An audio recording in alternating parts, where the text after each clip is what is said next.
NASCAR on Fox welcomes you to Thunder Valley in the foothills of East Tennessee. They built a sporting stadium. There are many in the country that can hold 100,000 plus, but they're built for stick and ball sports. They're not built for this kind of thunder.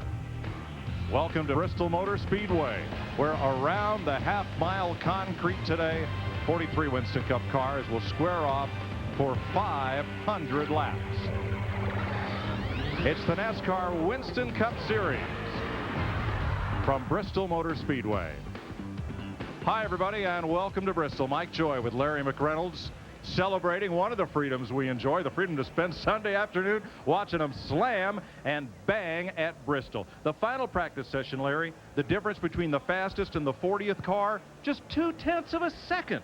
How do you pass and how do you race like that when everybody's so equal? I mean, it's like one driver told me, you can be 5/100ths of a second slow per lap here and you're going to be in the way. You can be 5/100ths faster than anybody and you're going to be the class of the field. When you're that close and the competition's that close, the only way you can pass someone is do that little bump and run and get them out of the way. And Mike, it's the first short track race of the 2003 season. It's a track that I always couldn't wait to get to, but normally before the weekend was over, I couldn't wait to get out of this place. The contact here is not constant, but it's almost so. I mean, it is. I mean, it's constantly something going on. I mean, these straightaways are only 650 feet long, so you're constantly in a battle. Yesterday, 13 caution flags, 12 of them by contact. Something had happened in turn 4, and cars had crashed back in turn 2 behind it. That's the kind of action we expect today as we go trackside to open the day. Ladies and gentlemen, would you stand, please, for the presentation of colors by the Carson Newman College ROTC cadets. And for our invocation, the Reverend Mike Ripe of the Van Zant Church of Christ in Van Zant, Virginia. Let's all bow for a moment of silent prayer in memory of our troops overseas.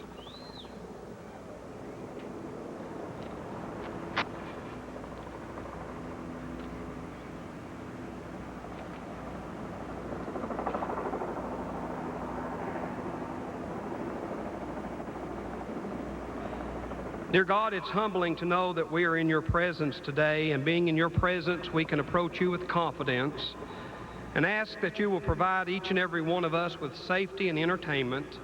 And we can also ask that you will provide safety for our troops and our leaders who are fighting for freedom, not only ours, but the freedom of many other people. And we pray this, God, to you because you are a good and gracious God. In Jesus' name, amen. And for our national anthem, MCA Nashville recording artist Rebecca Lynn Howard. Oh, say, can you see by the dawn's early light what so proudly we hailed at the twilight's last gleaming, whose broad stripes and bright stars through the perilous fight, oh, the ramparts we watched were so gallantly streaming, and the rockets' red glare, the bombs bursting in air, gave proof through the night that our flag was still there. Oh, say does that star-spangled banner yet wave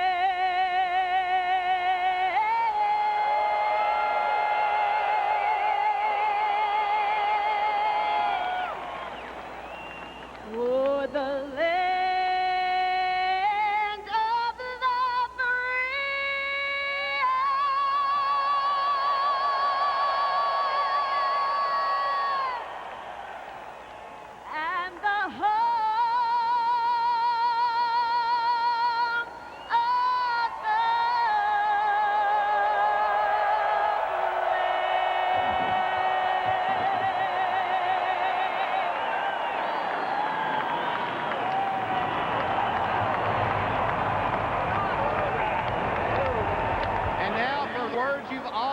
waiting for, representing armed forces for the United States of America all over the world, the Grand Marshals for today's Food City 500.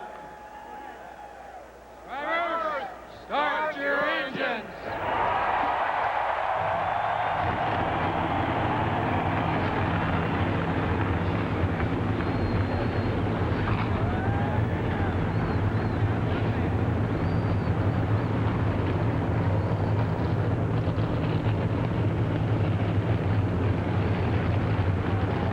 Makes you proud, doesn't it?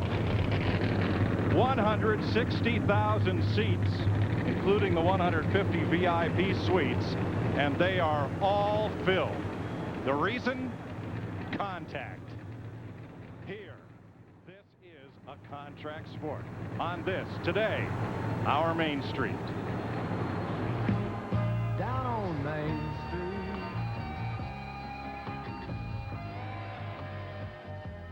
Down on Main Street.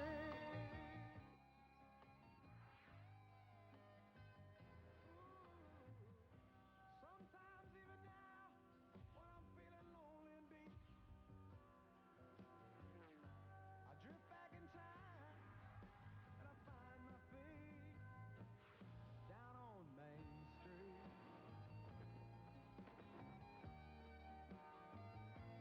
Down on Main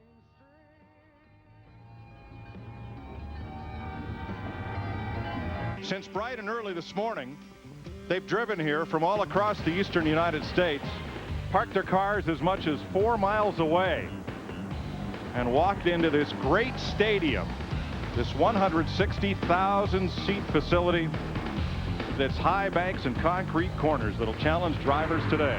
Budweiser, official beer of NASCAR, proud sponsor of the Bud Pole Award, given to the fastest qualifier at each Winston Cup race. Flying Ryan Newman gets his second one this season to lead all drivers.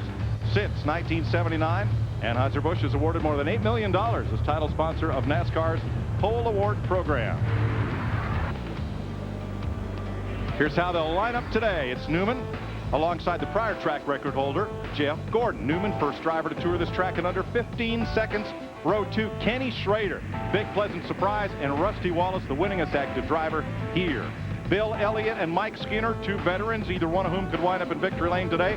Jimmy Spencer, a big 7th for number 7, and driver 8, position 8. Kurt Busch, after last week's close finish, is 9th, and Tony Stewart, one of today's favorites, is 10th. Darrell Waltrip joins us in the booth as you look at the rest of the grid, and we get set to go on a place where you have won 12 times. There's got to be a secret to this. Tell me. Well, it's to maintain your cool as long as you can. You know you're going to lose it sometime. Just try to maintain it as long as you can. I would talk to a driver, but the pace laps here go by so quickly, and there's so little time. As I've said many a time, hey, guys, I'm not doing a radio show out here, so I got no time to talk. Right now, the field is broke up into 2 groups. They're trying to get that ever-important pit road speed of 30 miles per hour. We only have one car that has to drop to the rear of the field. Jamie McMurray, he qualified 26th. They wrecked in practice before qualifying, but because they actually changed engines after qualifying, they have to go to the rear of the field. 45 cars were here. 43 starts the race. 2 went home. That would be Larry Foyt, would be one, and I'm right on top of the other. Help me. The thing about the start, Mike, is it's always so treacherous.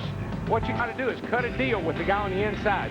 Please let me down in front of you. Right. Herbie Sadler with the Universities of the state of Virginia. Chevy was the other driver who failed to qualify for today's race. You want to get single file here as quickly as possible. That's the safest thing. But this track's a lot better today, Larry, than it was yesterday because the Busch race really added almost another groove up there. And it's a little cloudier today. The track should have maybe a little more grip to it. That sun's not beating down on it. Dick Berggren from Speedway Illustrated. By the time this contest is ended, every single car in the field will be scarred from contact with the wall and other cars. The big deal, keep the wheels pointing straight. Matt Yoakum. Dick, in the last 2 years, Elliott Sadler and Kurt Busch used this event to score their first career Winston Cup victory. Today, Dave Blaney hopes to make it 3 in a row. He's got the Booty Barker advantage. Last year in Busch Series action here at Bristol, Booty's cars finished second and third. The only problem for Blaney, traffic. He starts all the way back in 31st. To Jeannie Zelasco. Well, usually a crew chief will tell you each week that he expects to win the race. Chad Canals going with a different psychology. Jimmy Johnson's crew chief is saying we expect to finish 43rd. This way, the way this track is, anything better than that will be a win. By the way, Jeff and Larry, he has said anytime during the race, if you guys want to come down and take his place on the box, you are welcome to it so he can avoid the Bristol headache. Steve? Well, Jeannie, Dale Earnhardt Jr. has never won here at Bristol, but a year ago he finished 3rd and 4th. This morning, the boys atop this pit box assured me that they figured something out that's going to get Jr. into victory lane for the first time here at Bristol. Mike? He'll have lots of competition getting there. 500 laps, 43 cars start, same as yesterday, but yesterday half the field wasn't running at the checkered flag. They were wrecked. See the pit window there, 150 to 160 laps for tires or fuel. Track position more important here than fresh tires. Pass them in the pits. That's the safest place. Well, let me tell you what I want you to do, DW, what I want you to do every week. Reach your back, pull them belts tight one more time for me. I'm ready to go, man. I'm pumped. Coming down. Boogity, boogity, boogity, boys. Let's go racing.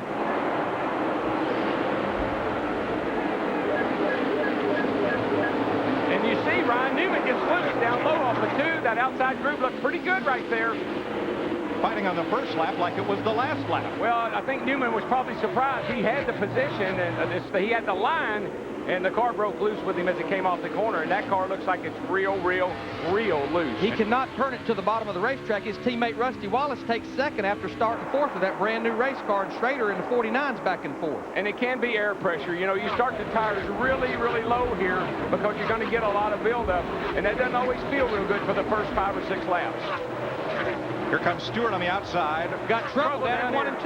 Kyle Petty in the 45. No caution just yet. Now the caution is out. He's trying to get going before the leaders come around and put him a lap down. He'll make it too. Same as yesterday, first caution of the day, lap 3.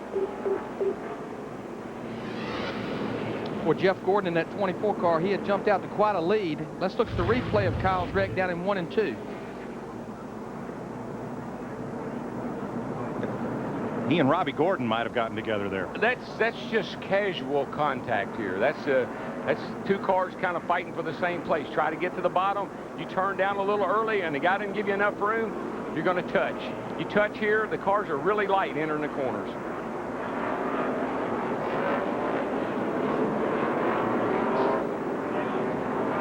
See everybody kind of trying to, you see Kyle trying to get down in front of Robbie.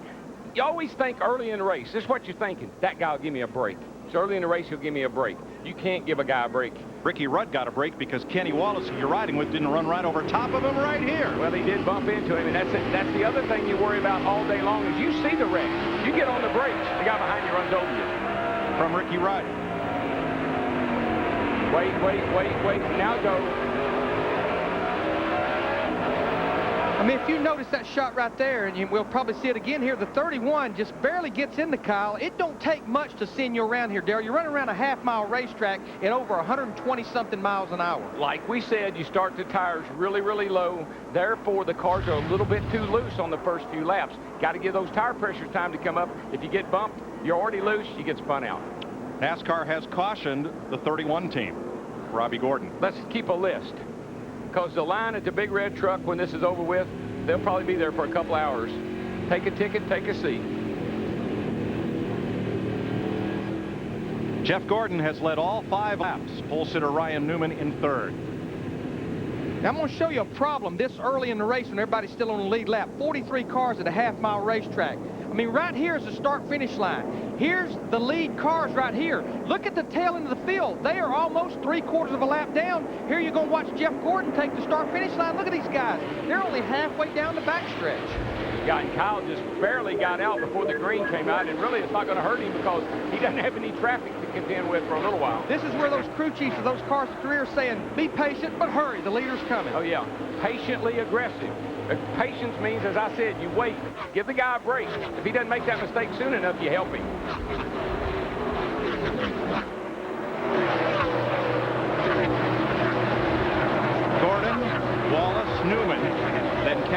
Schrader fourth, being hounded by Mike Skinner, Dale Jr., and the 9 of Bill Elliott. Here is point leader Matt Kenseth, who started 37, moving up on Steve Parton. Car in the wall off 2. It's the 19 car. Casual contact. He got up out of it. Looked like he may have had a flat tire possibly, or else he could pick up some debris, but I think he may have a right front tire flat. And boy, Robbie Gordon had to jump on the brakes coming off turn 4 because he was running up on him in a hurry. There's something definitely wrong with that race car, Darrell. And he has to wait till everybody goes by just to be able to get down to get into the pits. Coming up off turn 2, he hits the wall pretty hard there. I mean, you're carrying so much speed, and if you get out of the groove, you just run out of racetrack. Mayfield will make it to the pits without further incident. We stay under green. And what he's hoping, he's going to come to pit road now, and you enter pit road. This is treated like one pit road. You entered at turn 2 all the way down the back pits. You go through the apron. I mean, it starts right over here. This is where you enter pit road. Even part of the apron here is part of the pit road. You have to maintain 30 miles an hour. The front stretch pits, this is where you go out right there. It's almost 3/4 of this racetrack spent on pit road. 5th place, Mike Skinner has gone past into 4th. Dale Jr. takes Schrader for 5th. Bill Elliott's coming. Boy, Junior made a good move under Kenny, but he got sideways coming off of turn 2. These cars, that's a problem you have here. Off turn 2, you always seem to get loose. Sometimes you catch it, sometimes you don't. Now this is the AT&T camera on our front valence of Kenny Schrader's car. Trouble, turn 1, Michael Waltrip. Dave Blaney collects Dale Jarrett. Ricky Rudd, the 21, just spreads his way through. Casey Mears, the 41, don't quite make it through, and here comes the leader. Busting the 77. They've got the back end tore up a little bit, some front damage on the left front. He'll make it around here on pit road in a second. Rear end. Initially was Michael Waltrip sideways, and you see a lot of damage to his Napa Chevy. But he wasn't alone in this one.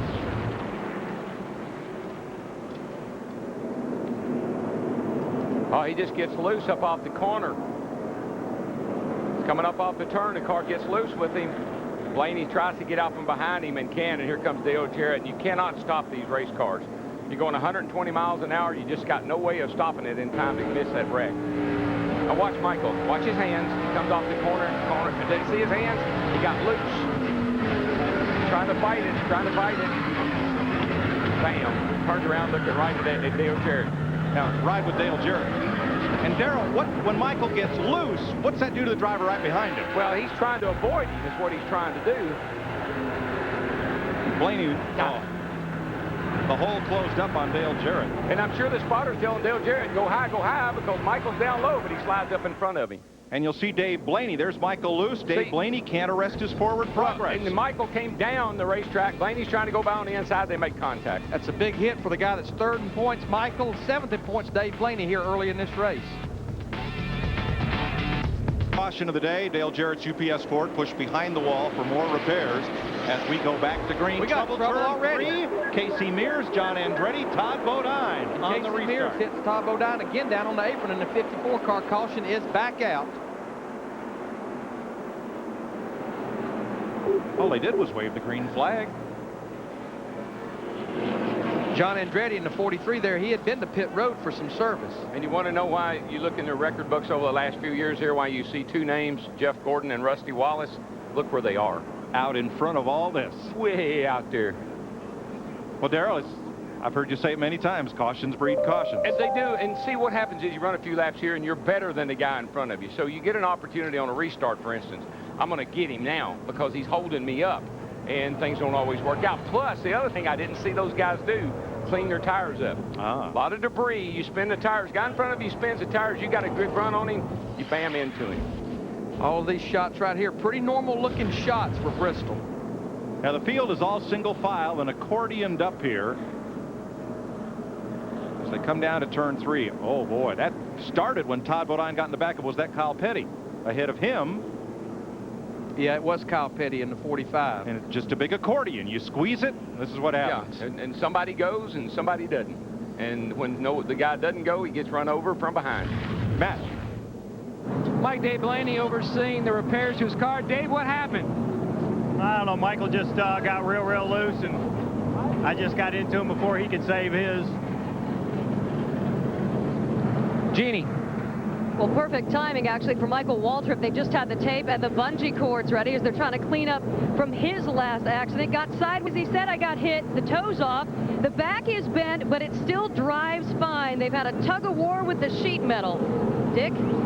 16 crew members are right now working on Dale Jarrett's number 88 car. Brad Parrott, the crew chief, is at the front of the car. He is shouting instructions, trying to orchestrate the repairs to this car. The car was so badly damaged, Jarrett tried to get down pit road, turn left to get behind the wall. The car wouldn't even turn. They had to put it in the pits, pull the fender out, and go to work on the left front. This thing is badly bent up, Mike. The Sawzall becomes your most important tool right here, Larry. Yeah, I mean, it really is. And, I mean, the biggest problem these teams have, especially when you're tore up and you're trying to stay on the lead lap, Mike, is you have no time to stop in your pits to work on your car. Remember, we saw how long the pit road is. Michael Waltrip, they need to work on their car. There just isn't enough time, even under caution. 20 laps, 3 caution flags. Could be a long day here in Bristol. You're not out as long as she'll roll. We're behind them 100%, that our prayers go out to them and their families. I mean, a lot of times the families and the people who are back here, you know, are sometimes more concerned, more worried because of the unknown of what's out there. And we just wish them all the best. So far away. Here at Bristol, 26 laps complete, 3 caution flags so far. And Jeff Gordon has led every lap. Matt?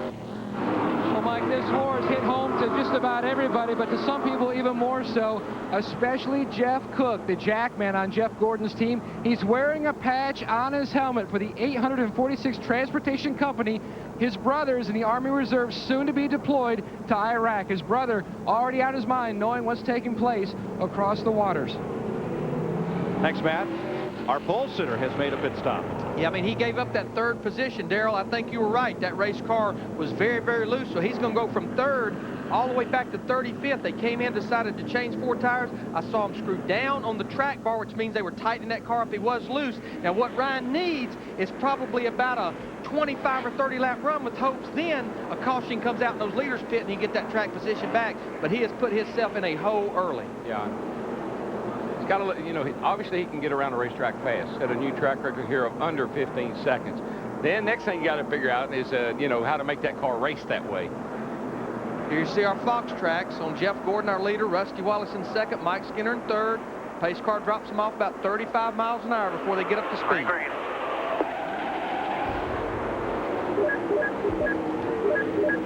Rusty Wallace, 9 wins here, going for 10. And Mike Skinner, one of the surprises in qualifying. Remember, this is the hometown team.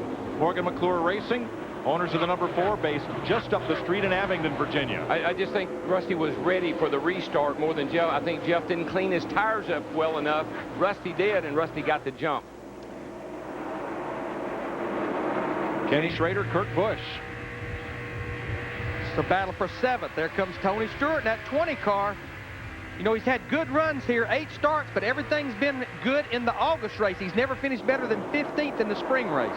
They're just showing so much more consistency this year, Larry. He's off to a great start, and if he comes on strong in the second half like he's done in the past, he's going to be a hard man to beat for that championship. 5 cars behind the wall at 20 laps. Todd Bodine, John Andretti, Casey Mears, Dave Blaney, and Dale Jarrett. Here comes Junior for 3rd on Mike Skinner. Yeah, he's got the best car right now. He's up on the wheel right now, and he's just opening the bottom just a little wee bit, and he can stick it right in there.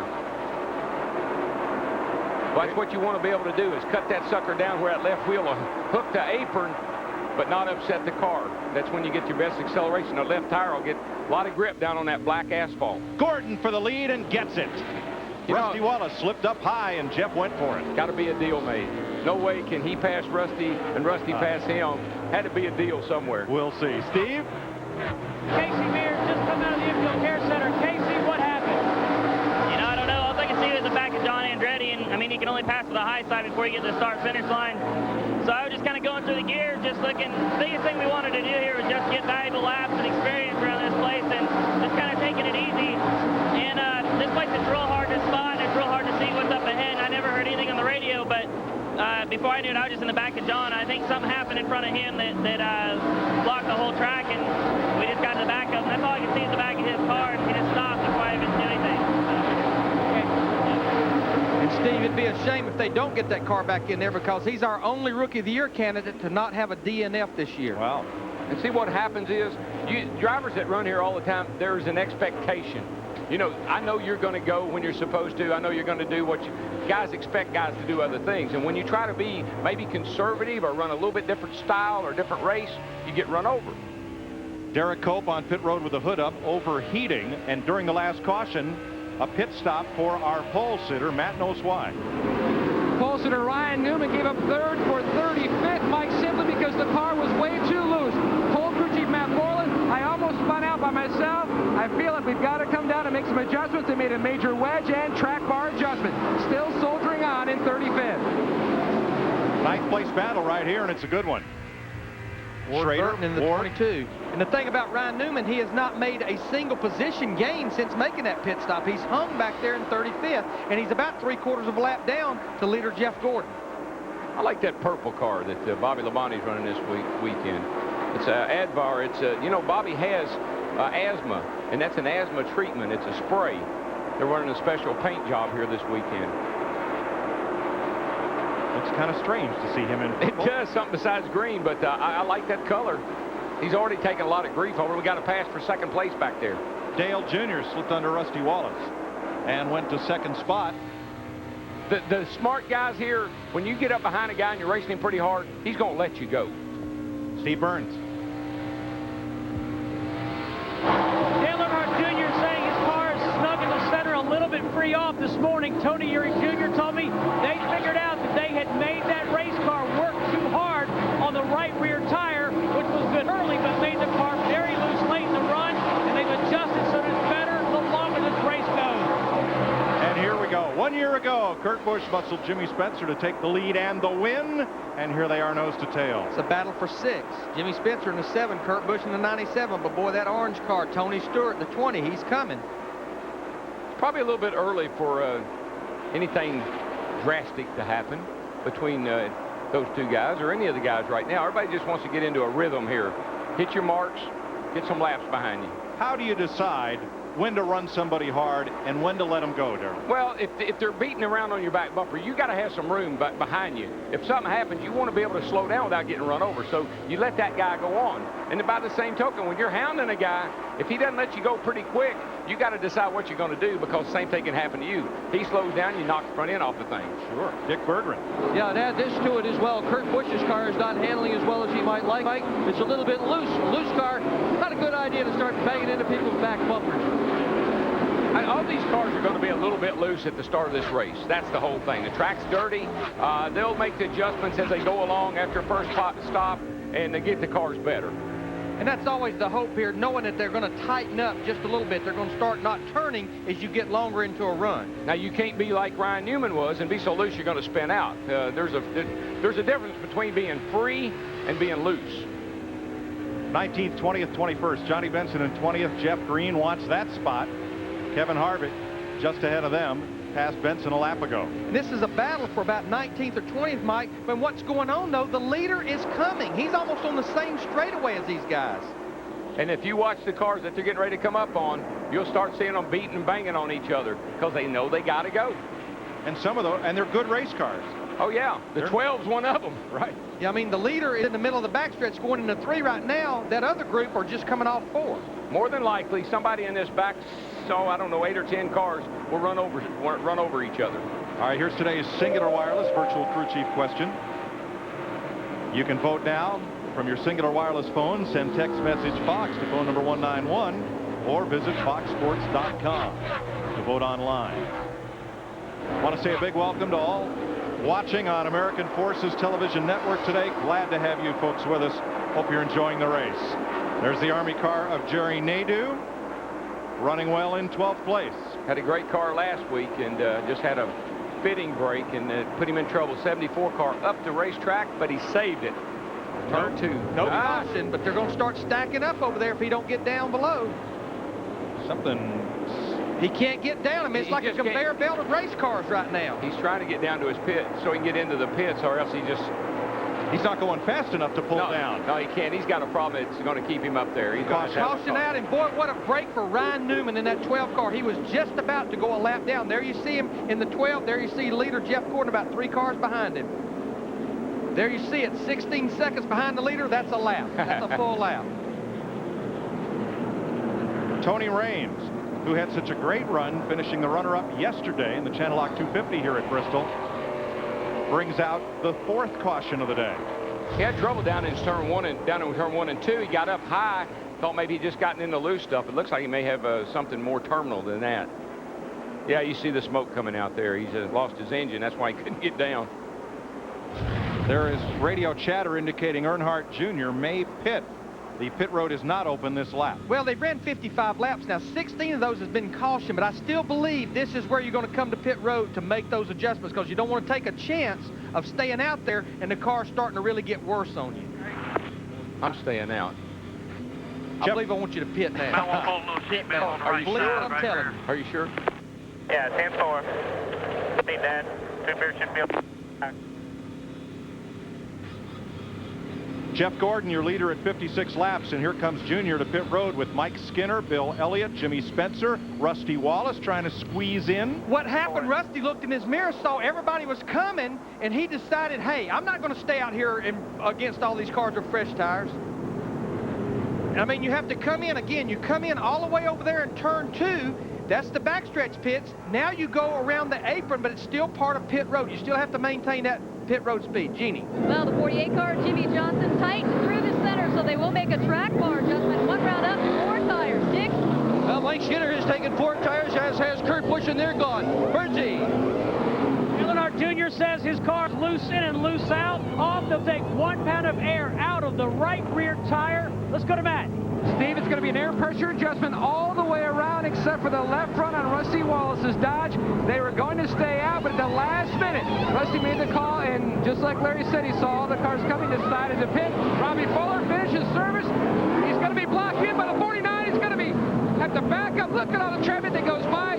Rusty Wallace loses a lot of track position here on pit road. I mean, they're 3-4 wide leaving pit road, but let me tell you who the real winner was on that pit stop. Mike Skinner in that 4 car, they had a good stop, but pit selection. He has the last pit box on the backstretch pit. He got to his pit box. There you see it right there. He had a free ride leaving, and he was coming around the front stretch pits before a lot of those guys even got to their pit box. I'm happy I stayed out. Rusty Wallace You out there by yourself, though. Rusty went from 2nd to 30th. There is Mike Skinner's pit. Now they come in at turn 2 so that the backstretch pit cars would not be penalized. But you see Skinner's pit position right there. So he's going to be first in ahead of the cars that pit on the front stretch, and then he's going to come around and get out of the pits, hopefully, while all the rest of that work is still going on. The other good thing about being in that pit is I don't care what they say, it's hard to time a car around a corner, and that's what those timing lines are. Now, Rusty Wallace makes that late decision to come in. Well, he was watching Jeff Gordon in the 24 car. I'm going to stay out. Then he looks in his mirror, and possibly even the spotter said, hey, everybody's pitting. Don't stay out. He gets in just at the last second. Now, watch the traffic jam as everybody on the front stretch finishes up now. Plus, he's blocked in by the 49 car, Matt Yoakum. Well, Larry Mack, a little bit scratchy in the radio traffic. The call was actually Billy Wilburn's. In fact, Rusty not too happy in the radio. He was yelling, going from 2nd to 30th. But Bill Wilburn just telling Rusty Wallace, look, we'll get it back. Just hang tight. I saw all the cars coming. Felt like we needed to do what the others were doing. Darrell, it's the opposite of what you said. You said pass them on pit road. It's easier that way. Well, that can work both ways. That went bad over there off of turn 2 when they didn't know what to do, and Rusty wasn't sure, and they got behind right there, and I think he probably started hollering at them on the radio, screwed up everything. We had 5 cars that stayed out. Jeff Gordon, Terry Labonte, Jeff Green, Matt Kenseth, and Elliott Sadler. Go so down this traffic jam. Time I get home, my supper be cold. Down this traffic jam. We're back for the restart after the 4th caution of the day for Tony Raines. Jeff Gordon, who did not pit during that caution, leads them back to the green, and Gordon has now led more than 4,000 laps in 68 short track starts. second only among active drivers to Rusty Wallace. Jeremy Mayfield in a 19 car now. He right now is in 36th position, 4 laps down, trying to make some of those laps up. And if there's a place you can make a lap up, Darrell, you can do it here at Bristol. Restarting up in the front, being a lap or so down is not a bad thing. It's better than starting back in 36th spot. You're out of harm's way when you're way up there.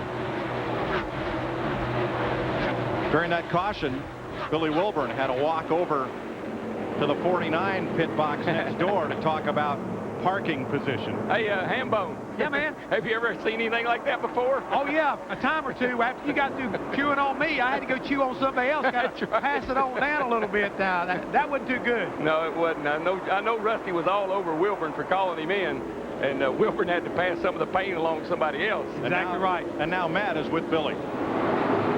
Billy, what did you say to the 49 team? I just asked him if they could, get a little bit further in their box so we can get out. Turn one, guys. Here anyway. 12's fun. The 12 of Ryan. 48's around. He saves it. Newman spun, and he caught a piece of Ricky Craven going by. Caution is out. Bring it around.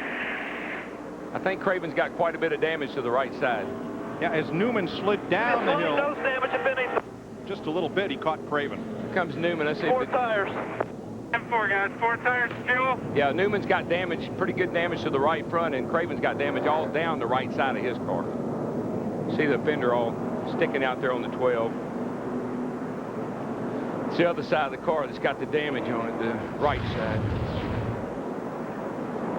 Going down the front stretch off into turn 1. Looked like Tony, well, just like Ryan maybe came down into Tony, Darrell. He just didn't, Ryan did not want to enter that turn on that, up on the outside because he's already loose. And Sterling was on the bottom, I think it was Sterling, Marlin, underneath Craven. They bumped, and that shot Craven up into Newman. I don't think Ricky's got a lot of damage, but he'll probably assess it here or let somebody look at it.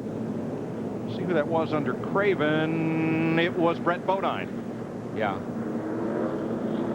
Since he got into the nose of the 12 car, that's probably the softest part of the car that he could get into. It probably didn't do any suspension damage to the 32, although it did a lot of body damage, but that doesn't matter.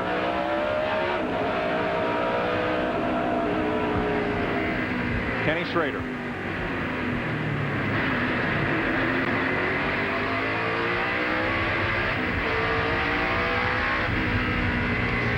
Stuck his way through there, didn't he?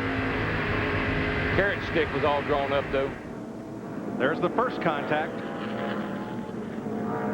Watch Craven. He's trying to get low, but Bodine's already there. I'd say that damage was mostly into the sheet metal on the right side of the 32 car, so I think he'll be okay. He just crumpled the old tide box up a little bit. He did stay on the lead lap. Of course, he's on pit road right now. I'm sure for 4 tires, they'll look at that front end damage. Jamie McMurray, Joe Nemechek, Robbie Gordon, Steve Parker in as well. Matt Yoakum. Well, Larry Mack, Ryan Newman making some severe air pressure adjustments on the 12. Remember, this has not been a good racetrack for him. Finishes a 37th and 36th last year, hoping for better things today, especially after setting that new track record. Tinnick Berger. Matt Kenseth qualified way back in the 37th spot, so this morning, crew chief Robbie Reiser told me that he was going to try a contrarian strategy as far as pitting was concerned. If everybody else pitted, he was going to stay out, and that's what they've just done. They've gone for track position, running up in the front of the field right now. They have gone from 37th to 4th. They have not yet pitted. Steve Burns. Well, Dick, Jimmy Spencer has a really good race car today, but on that last caution, they pitted. He came in 6th, went out 15th, and neither Jimmy Spencer nor Tommy Baldwin were happy about it. Jeannie Zelasco. Well, for Mark Martin, it was a situation with the throttle that was sticking during the last stop that he made. He was just going to come in for some right side tires, but they gave it a look, and then he had to come back in. They fixed the throttle, and for a 3rd trip, he took the left side tires. Also some damage, of course, to the left rear side of the 48 car of Jimmy Johnson. They are worried about some of the lines back there that might be crimped up, some of the hoses, so they're contemplating making another trip back through. One of the things that we used to try to do is just the same thing what the 17 team said they were going to do, get out of sync. When everybody else comes, because you try to play the race backwards. I want to be at the front at the end of the day. How am I going to do that? I'm not going to do that coming in with everybody every time. I did not see Steve Parks roll in that, but he's banged up and behind the wall. Jeff Hammond. Ron, Yeah, last year, if you think about it, guys, we were looking at early on how the 12 and the 20 got together. The 20 turned to 12 right there on the front straightaway, got together with him. And here we are in 2003, and look what's going on again. Do you think maybe that Tony and Ryan may have to sit down and have a little talk about why they keep meeting together under these circumstances? Yeah, I just almost believe, though, that circumstance was the fact that Ryan was just trying to get down before, like you said, Darrell, trying to not enter turn one too high. Yeah, that car's just so loose, he just needed the bottom of the racetrack to make it. Jeff, this is Bristol. It's not a bunch of chance meetings. This is a eliminate right here. Now, Ryan Newman just got off pit road as the green flag came out, and he's only about a half a corner. There you see him just in front of our leader, Jeff Gordon, but he is still on the lead lap. He needs a quick caution here in a hurry. I got to tell you, though, Terry Labonte running in second place right now. No, it's early, but that cat has, through the years, has been mighty good here at Bristol. Right now they have Mike Skinner in the 4-car kicked to the high side, and after a restart, Darrell, he can't get down and just keep freight training. He will slide in front of Bill Elliott, though. You can't take a chance, Larry. You can't cut down. You got to know that there's room. Let's show you how Jimmy Johnson and Steve Park both got involved in this. Now, this is from Kenny Wallace's onboard. Ooh, that's how. Steve? And Mike, and that one car is behind the wall. Steve Park in the car. The radiator is busted. He got into the back of that 48 car when the 12 spun. They're going to have to replace the radiator, and they've got that Sawzall out that you're talking about. Steve Meal taking the nose of the car off.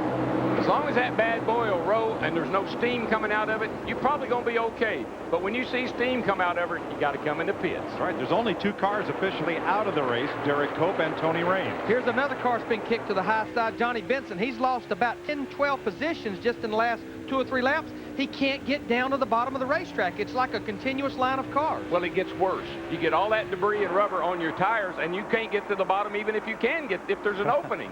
Let's move up to 5th place. Elliott Sadler, who has won here, holding off Kurt Busch, who has won here, holding off Dale Jr. And this is somewhat old tires versus new tires. Remember, Elliott Sadler is one of the cars that did not pit. Kurt Busch in the 97, he loses the position to Dale Earnhardt Jr. Those guys have fresher tires. Ryan Newman trying to keep from losing a lap. Boy, I tell you what, he's not giving Jeff any room either. He's making it hard for him. Well, you know, but that's his job, though, Darrell. He's trying to stay on that lead lap or stay at least in position to get that lap back. But I tell you, he has his hands full of that race car.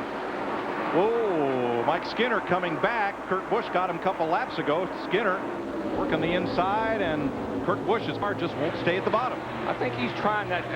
I tell you, if you could ever get your car to run at about a lane up from everybody else, you could pass a lot of race cars.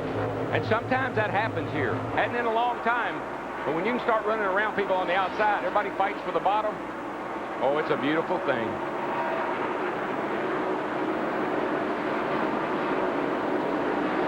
There you see our Fox tracks. Kurt Busch, Mike Skinner, Bobby Labonte, about 3.5, 3 3/4 seconds behind our leader, Jeff Gordon. 3 seconds don't sound like much, but it's a fourth of a racetrack. And now Skinner's climbed the hill. He gives up a spot to Bobby Labonte, 1 to Jimmy Spencer, and Tony Stewart's coming. I got to tell you, Ryan Newman's going to get turned around again if he keeps racing these lead cars like he is.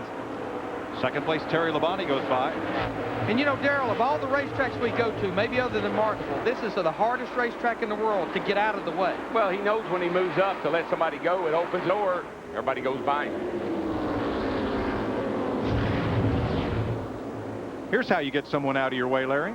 We talked about that in the opening. I mean, everybody's almost running the same speed. That's about the only way you can make it happen. And that's what got Johnny Benson kicked to the high side, where he lost about a dozen or so positions.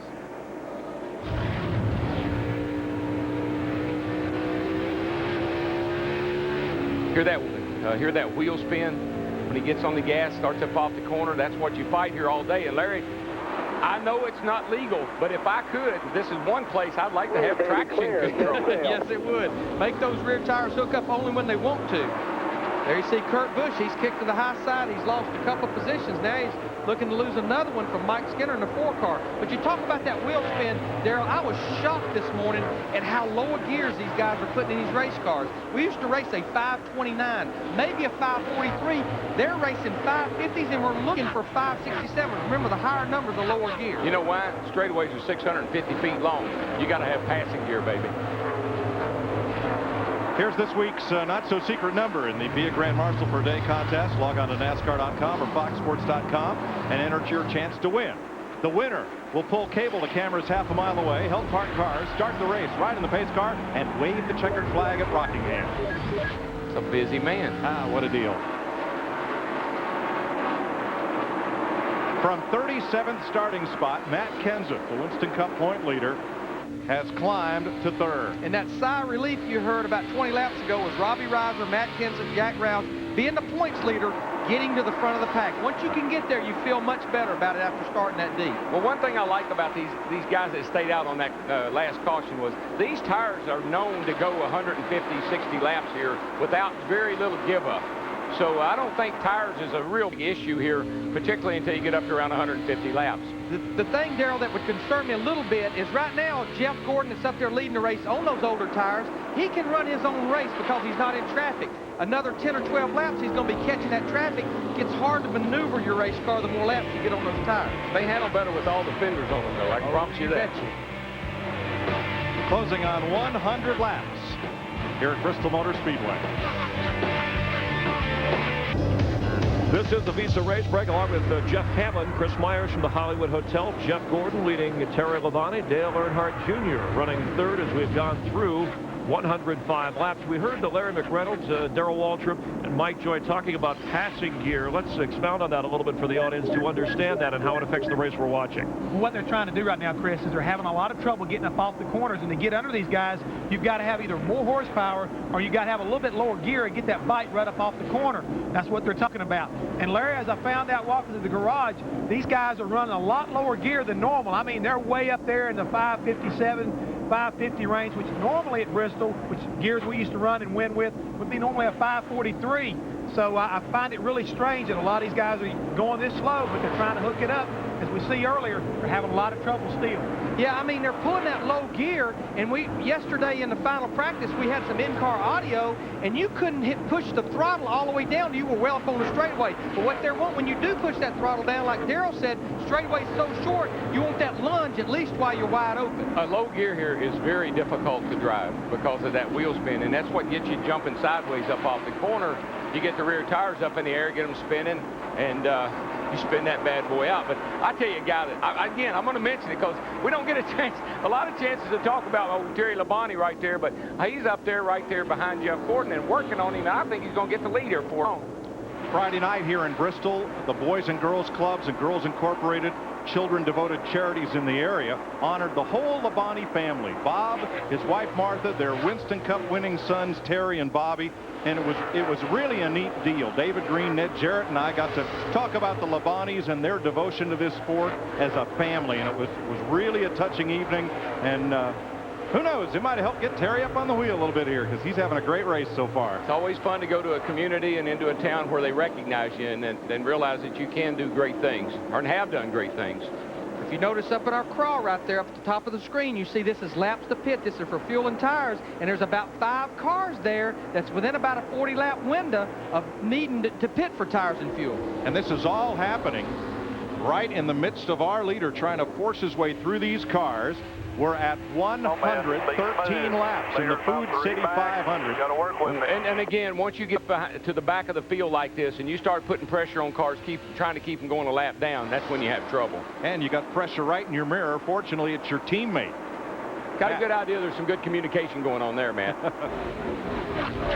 Well, DW, what Jeff Gordon is telling crew chief Robbie Loomis, the car is big time loose. He's trying to hang on to it till their window. Robbie told me somewhere around lap 165 to 170. The 5-car Terry Labonte's teammate a little tight in the center. The last time he led a race, the Spring Martinsville race last year. Gordon and Labonte 1-2. Terry Labonte won here in 1984 and in 1995. And you got to remember that 95 race, Dale poked him coming off at turn 4 here, and he went across the finish line into the fence. Then in 98, I think it was, or 99 back there, he was going to win the race, and he and Dale got together again. Well, DW, one thing, his best finish this year, Terry Labonte, is 16th. They feel like they've run better than their finishes have shown every race. They feel like this is a place at Bristol. He's had good success in the past. This is where they can turn on the wick, get a good top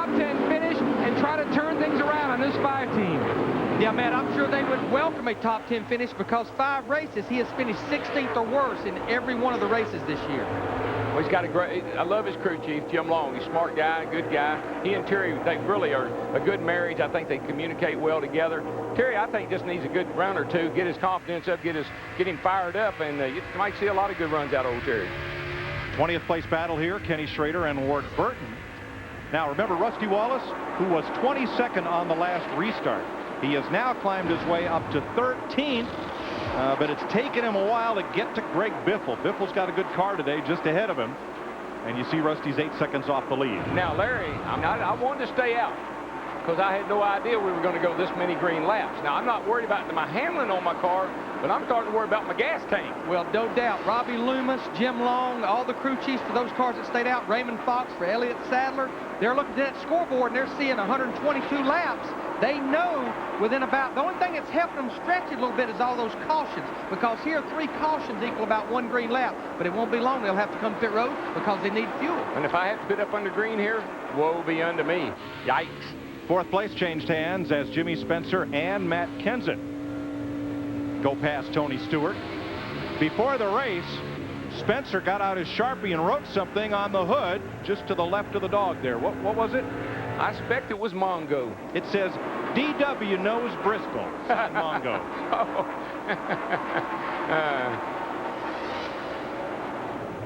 Oh, yeah. This was right before Jimmy climbed in the car to buckle himself in.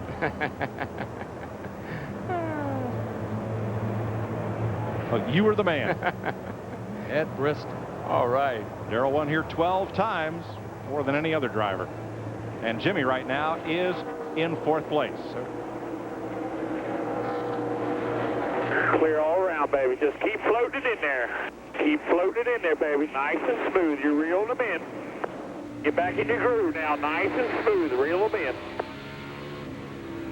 It's like he's going fishing. Yeah, but he is definitely, he's got the line out and he is reeling them in. That dog can fish. Yes, sir. Steve. And remember, guys, on the last pit stop, Jimmy Spencer came in 6th but went out 15th.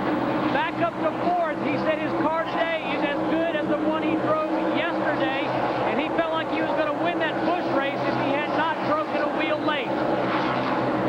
3rd place for Spencer. There's no question. He had fire in his eye after he broke that wheel yesterday. And the reason that wheel broke, I talked to Tommy Baldwin, who is his crew chief on the Winston Cup car, owns the Busch car, as they had some loose lug nuts. But you could tell he was so disappointed. And you and I talked this morning, Mike, felt like that was going to fire him up to win this race. So Jeff Gordon leads it with a loose race car, trying to hold on to his next pit stop. His teammate Terry Labonte is just a bumper back. Then it's Jimmy Spencer, Tony Stewart, Dale Jr. We're under caution. We'll show you why in a minute. Mike Skinner's car hard hit in turn 2 and pit stops. Steve. Jimmy Spencer wants no adjustments to Mongo. Just 4 tires for Spencer. Better stop this time. Let's go to Matt.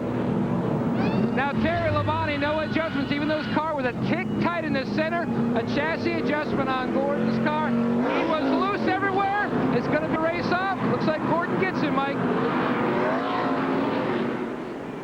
I'm going to tell you what, Jimmy Spencer's crew, Tommy Baldwin led. I mean, they had great pit stops last week at Darlington. They're backing it up here today. They got the next best, not the best, not the A and B pit, but they got the C pit. They don't have to fight anyone coming in, and he can stay back in his box and not get blocked in by Dale Earnhardt Jr.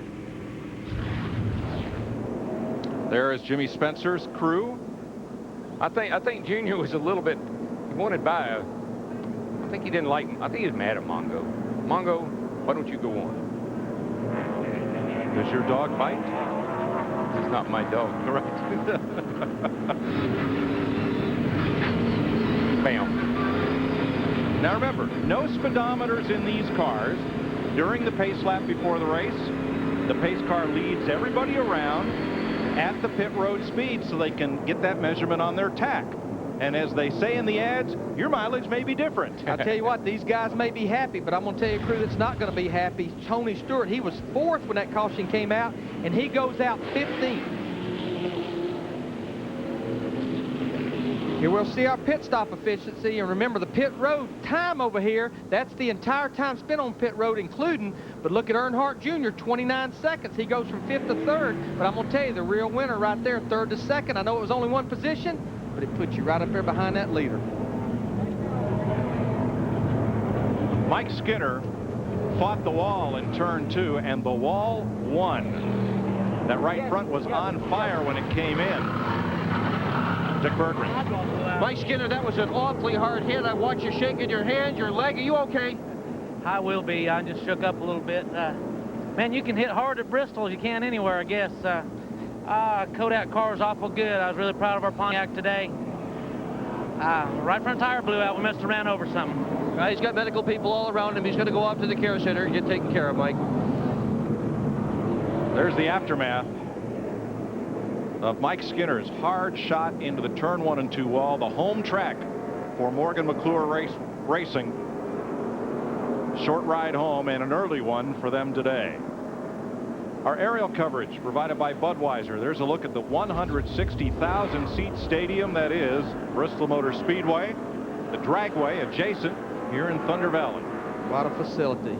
We need to document that Dave Blaney and the 77, Casey Mears and the 41 that were involved in those wrecks earlier, they are back out on the racetrack making laps. This is one place, I think sometimes the more metal you can take off, the better off you are. As long as you keep those 4 wheels rolling forward, Darrell.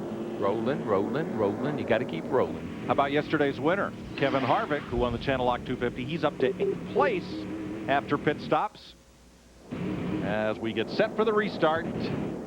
Well, what do you say on a Sunday afternoon? We vibrate some speakers. Sounds good to me. What do you think, Darrell? Great. Let's crank it up.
Has led all but 5 laps. We're 145 laps in to the Food City 500, and Gordon, who in the garage area ranked as a strong pre-race favorite this morning, is pulling away. Mongo will be up there nipping on his back bumper very shortly. Steve Burns. On that last stop, Mike, Dale Earnhardt Jr. said he had lost his forward bite. They put half a pound in the right rear. They also took some tape off the grill of the car. His water temperatures had shot up just a little bit. Yeah, I mean, Steve, I think you can be so deceived here because even in practice, you're never running in a pack of cars like you are here constantly, and that can throw these guys a curve trying to run a little too much tape to start that race on the nose. Yeah, once the vortex starts, the air's all moving the same way. All right. And it's not going in your grill. Plus, you're tucked right up behind people. Turn 2. Jack Sprague. Caution is out. He and Johnny Benson got together there, lap 149, 7th caution. Tell me anything about the car? I thought it was pretty good there, but so I got shuffled there. I think it's better because I was just starting to work on the 22 and that part got in there. I'll put 4 more tires on it. Jack Sprague underneath Benson. It's almost the same thing I think that we saw happen to Ryan Newman and Tony Stewart a while ago. I mean, he would just kept coming down and there was nowhere else for him to go. You get a run on a guy, you know you got the advantage on the bottom right there, but the guy's got to give you a little room. If you get that left wheel down on the apron as you enter that corner, you got to be able to slide up And with that car on the outside of you, you try to keep from taking both cars out. That's what you try to do. Watch this near miss of Robbie Gordon's. Jamie McMurray in the 42 just sneaks by as well. 150 laps. Jeff Gordon leads. This is NASCAR on Fox. 39 laps so far. We're not quite 1/3 distance. Now what the leaders are having to deal with this deep into the race is a lot of lap cars up there trying to get their lap back, like Joe Nemechek in the 25, Jeff Green in the 30, as well as Brett Bodine in the 11 car. Boy, Rusty Wallace just about lost it right in front of Bill Elliott. He had it sideways. I think if it had been anybody else but Bill Elliott, he'd been out of here. Elliott was able to correct and whoa up before, so Rusty got it saved. It could have been big. Here he comes down in the corner. Oh, no wonder. Heck, he's all the way down on the apron. I don't know what he's doing way down there. It looked like the group accordioned in front of him, Darrell. And that was the best choice to go down there. I know his car's handling good, but he ain't handling that good. Kurt Busch working the outside of our point leader, Matt Kenseth. Kurt, you think a little bit of bite to help you? Yeah, 10-4. What's happening is if I try to cut down low and hold it on the bottom, the car just dips over on the right front and de-wedges itself. So yeah, we probably just need to put a plate back in it. Gotcha. We'll get you next time. And pretty much bite and wedge is the same thing. And what that is more weight on the right front and the left rear that helps you from being loose. And what I think he's saying is my right front spring's too soft. I can't do that now. I can't fix that. So, Dick, let me put some more wedge back in it. Yeah, he's had trouble keeping the car down on the racetrack, Larry, because it has been loose all day long. Earlier in the race, we watched him run in the high lane. There was some question as to whether he was doing that deliberately. He was not. He simply couldn't keep the car down. So that's what they've got to do is win this race. Get it to run on the bottom better. Jimmy Spencer puts his nose to the wind. Yeah, he does. And just to pick up a little bit on what they were talking about, you work on these cars diagonally. If it's rolling over on the right front too far, screw that right rear down. That'll tighten that car up. I just could see Jimmy Spencer. He has had the determination that he was going to lead this race. Well, the car broke on him yesterday when he was in contention for the win, and I have never seen Spencer that mad except as a result of contact as he was when he had to climb out of that car early. So he's on a mission, Darrell. Well, there's several cars that, you know, every time there's a caution, some of these guys get their cars better. You know, it was loose and they get it tightened up. Now the driver can go forward, and one of them is old Mark Martin. He's got that thing in the wind. He's passed a lot of race cars, and he knows how to win Bristol. Right now, Mark is back here in 17th position. There you see Tony Stewart in a 20 car. I think he got blocked in on that last pit stop, really put him behind, Matt. Larry Mack, it was pretty much the accordion effect on pit road, too. The 5-car, Terry Labonte, stopped long. The 10-car, Johnny Benson, stopped short. That meant that Tony Stewart didn't have a lot of room to work. He was blocked in, went from 4th all the way to 15th. The 2 cars lost time as well from the 49. We told you about that story earlier. The guy who really has the best stall now is Jeff Gordon. With the 12-car lap down, that means he doesn't have to worry about anybody in front. He can stop wherever he wants in his box. What I like about Jimmy Spencer's car, guys, I watch him go into the corner. That thing almost stops. He lets off way early. Gordon will close up a teeny bit on him getting in. But when he turns it and mats it, he's not got any wheel spin. That thing is rocketing up off of the corner. Well, I'm talking about outside corner, clear all around. 2 liter, Mongo. All right. That would be the infamous Donald Effling, his spotter. I knew I recognized that voice. But I tell you, they've been fast ever since they unloaded, Mike, Darrell. Brand new race car and qualified 7th, and every practice they've been right up there. And again, Mike, I couldn't agree more. I think that run yesterday just gave them that much more confidence because it was him and Tommy Baldwin together yesterday. We'll talk about another fellow who had a great run yesterday and who's coming, and that is Kevin Harvick, who won yesterday's race. Yes, he just passed Jerry Nadeau for 6th place. Jeannie? Well, history class is in session for the 29 car, learning from the past, that is. First, a crew chief change as Kevin Harvick is reunited with his former Busch crew chief, Todd Berrier. And second, Berrier has reminded Harvick a few times throughout the day, whenever possible, keep an eye on the 2-car of Rusty Wallace and his history here. Berrier said said he's won 11 races here. That's close. How about 9? But look at Harvick, up from 27th. And you know what I like about a crew chief change? He and Barrier worked together in the Busch Series, had a great deal of success. I like that familiar voice. I want to hear that guy that I'm accustomed to hearing. I want to hear that tone. I want to hear that confidence that he brings to me. That's a huge part of the crew chief. Yeah, I mean, they won that 2001 Busch Championship together, won a couple of races here together in the Busch Series. Right behind Kevin Harvick, familiar driver with a new paint scheme, a one-time paint scheme for Brett Bodine, commemorating, if you will, memorializing is a better word, the 10th anniversary of this race. During that weekend, we lost the defending Winston Cup champion, Alan Kulwicki. He and Mark Brooks, the Son of Hooters founder, Dan Duncan, their marketing manager, and the pilot were lost coming back from an appearance at Knoxville, Tennessee. The weekend of this race, that shield was created to memorialize them and the date. It happened at this race, so it was Dan Duncan's son who took a memorial Polish victory lap in Alan's honor around the track in a show car identically painted to the number 11 that Brett Bodine runs today. Alan was NASCAR's last owner-driver champion, last man to score that feat. It'll perhaps never be done again, and he said, if by winning this championship I can help someone try just a little harder to achieve their dreams, then I'll feel I've been a worthy champion. And he was. And it was a classic battle. Last race of the year, nip and tuck with Bill Elliott. Bill driving for Junior Johnson, who has been a powerhouse in the sport for all those years. Alan out there, the underdog, and he wins the championship. And I think the fitting motto that things as it was said about Alan Kulwicki, he did it his way. Yes, he did. Matt?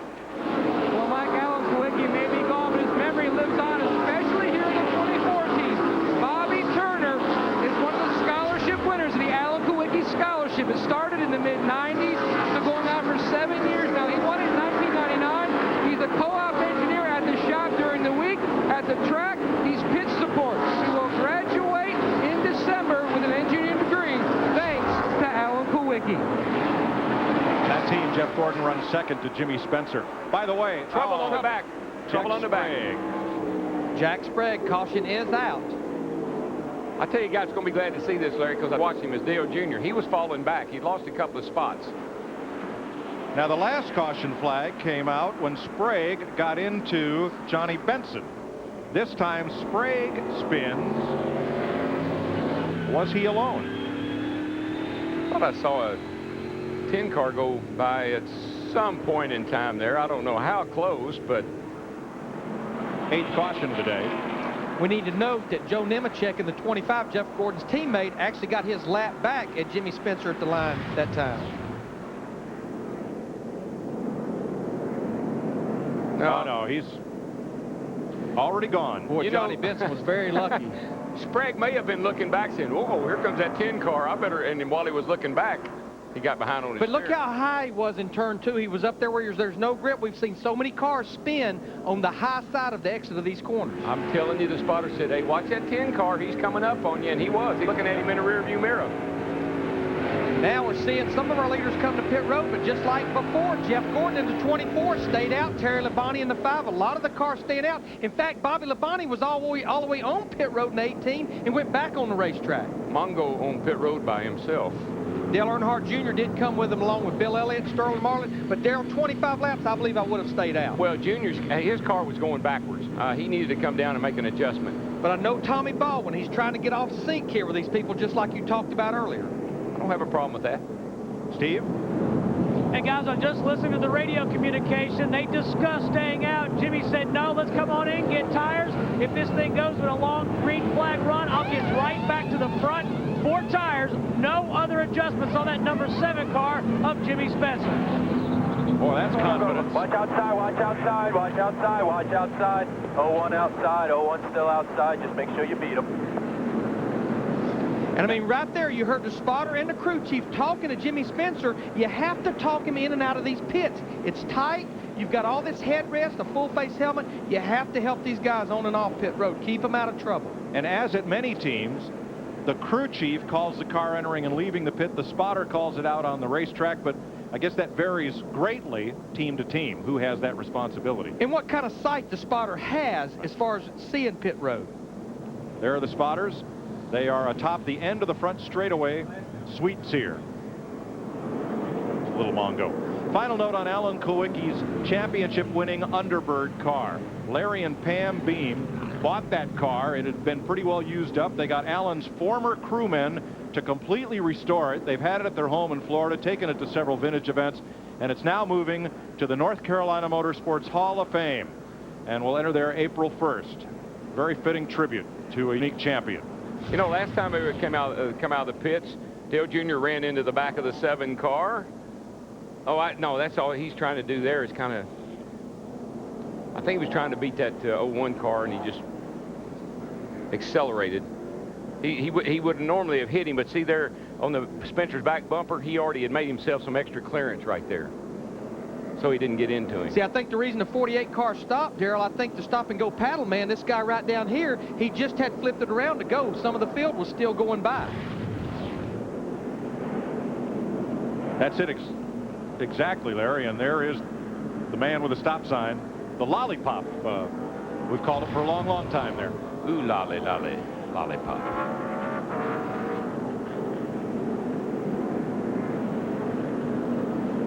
There you see the 01 beats Dale Jr. off of pit road. There you see Jeff Burton leaving as well. 8 caution flags this afternoon at 185 laps. Jeannie? Front tire changer Charlie Brock of the 01 working with pneumonia today. He's been sick since Tuesday, but definitely wanting to be a part of this team. And out there today, Jerry Nadeau liking his car, just had to free it up a bit. We'll see how it goes. They're going green. We had about 12 of the lead lap cars stay out.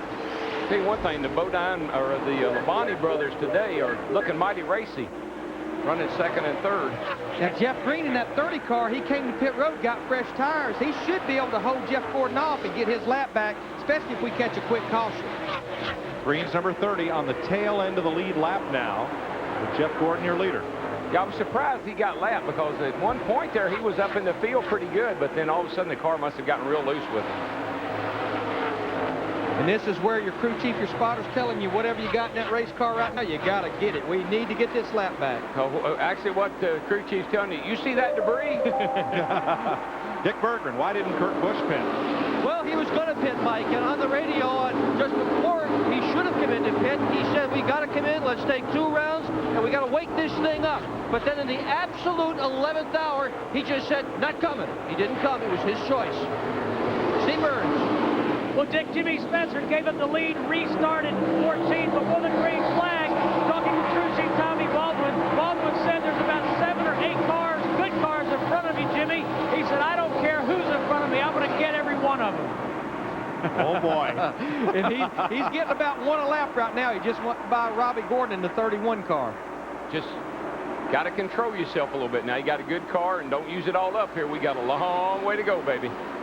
Give a call to Ricky Rudd in 8th place in the Motorcraft U.S. Air Force Wood Brothers Ford. I have seen that car in Victory Circle here. Jeff Hammond? That's right, Mike. Been watching Ricky. He's been making a pretty dramatic climb from 34th all the way up to 8th place right now. But his day has not been uneventful right now. Early on, you can see right here on lap 14, he avoided the Michael Waltrip wreck, which also involved Dale Jarrett from his in-car camera. But he has really been making a really strong run all day long. He's avoided about 2 or 3 other accidents. We've been watching him, and he's really having a really smooth run. And as you said earlier, Darrell, that 21 car has been in victory lane here at Bristol. He just went by Kurt Busch, and that was a battle for 7th. And they stayed out, but just remember, when this team won the race here 2 years ago with Elliott Sadler, Pat Trice, and the crew chief, how did he win that race? He had a good car, but they stayed out. You got it. About 165 laps on 1 set of tires. And they're pitting on the backstretch, led to NASCAR having a look at making this all one pit road. Boy, Kurt Busch, I'm not so sure that I wouldn't have been on pit road. He's losing a lot of positions. He should have come to the pit. He should have come in and worked on his car because his car's not very good right now. Car not very good right now is get you in trouble. Boy, Dale Earnhardt Jr. just about turned Kyle Petty sideways. Well, he was trying to move Kyle a little bit to get by, and instead he became the victim as Kurt Busch took advantage, and now Robbie Gordon. Right behind them, Jeff Burton. Whoa, trouble over there, guys. Ooh, 3 wide down the backstretch. Somebody has to give. Oh, there it is. Oh, boy. Somebody's giving, somebody's taking, somebody's giving and taking. And nobody wrecked. And Martin. They do. Here they go. I spoke too soon. Somebody had to wreck in that chain of events. And they're still spinning here to start-finish. 30 car gets his lap back. 19 car does. Now, Jeremy was 3 laps down, so he'll get 1 of those laps back. 9th caution lap, 199. They couldn't keep it just accordions, as you said, and it just kept. Somebody's going to pay the price sooner or later. Turning that first pit stop. We got a crash car, guys. It's killed. Crash cart. Now, Darrell, this wreck happened in the middle of the front stretch, but it all started about the middle of the back stretch. Dale Jr. got in trouble off of turn 2, racing Kyle Petty. Yep. They carried that all the way around to here before somebody actually got wrecked. It started there, a quarter of a lap ahead of Mark Martin. Right. Now, you see the 99, he gets into Dale Jr., the 48 gets into the 99. 6 gets into the 40. The 48 goes down under the 99. He has to check up. Here comes these other guys, and so on, and so on, and so on. Or Scooby Dooby Dooby. Maybe the driver can, Darrell. Can these cars react quickly enough to miss this kind of thing? You got people behind you. It's what I call track presence. When you know where everybody is, you can't let up. You know if you do, you're going to get hit from behind and spun out. But when there's nowhere to go.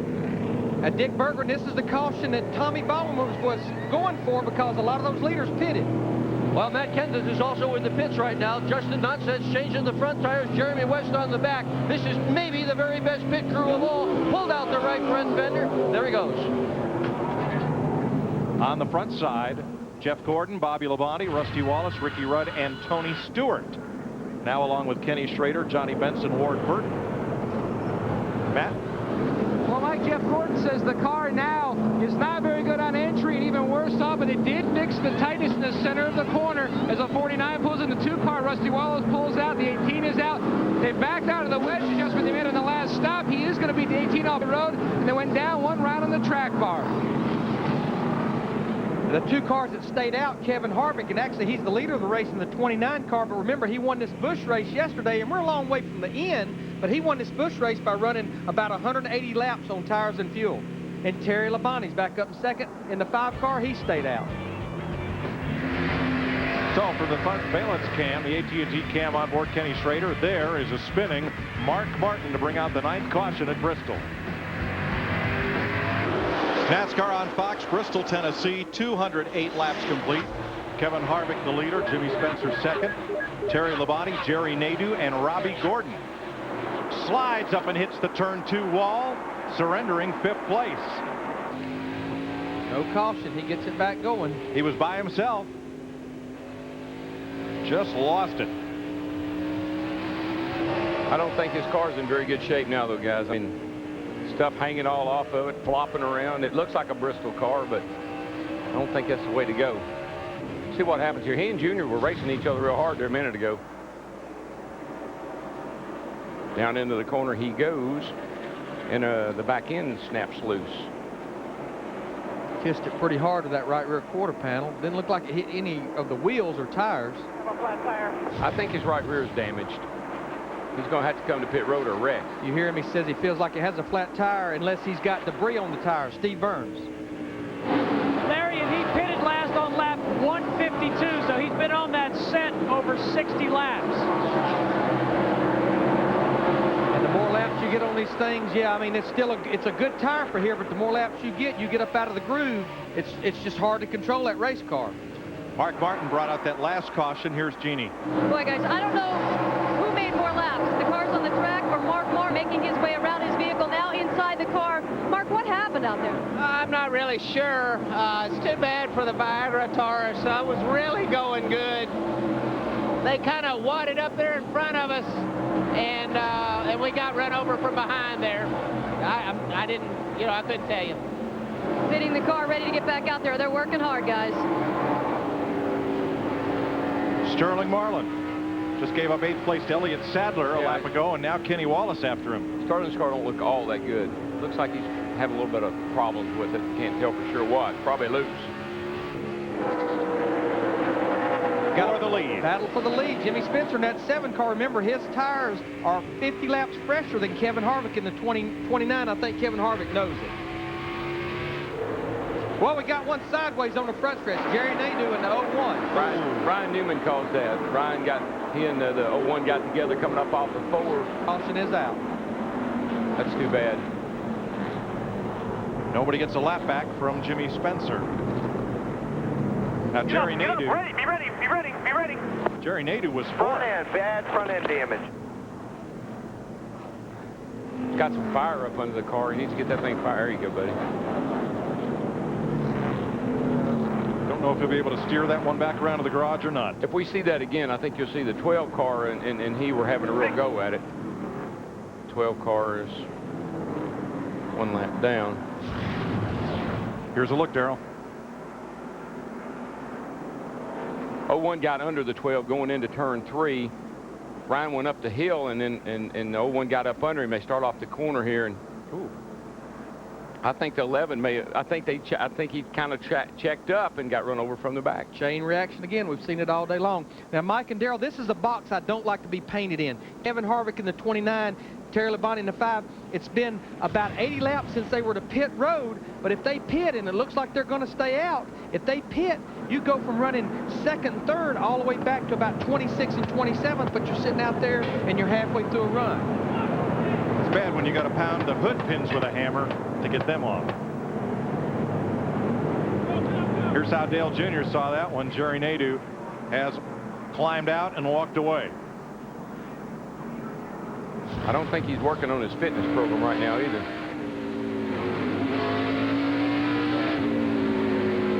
Dale Jr. got a little damage in that. Nothing serious, I don't think, but he did cave the grill in. He's not happy with the 12 car.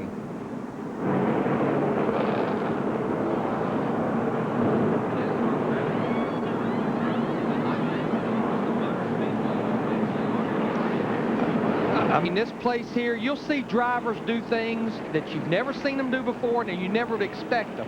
As I've said time and time again, without being redundant, you have to check those feelings in out there on the highway and leave them there while you're here. And you can't let something like that happen and let it go. You got to get rid of it. Jeannie?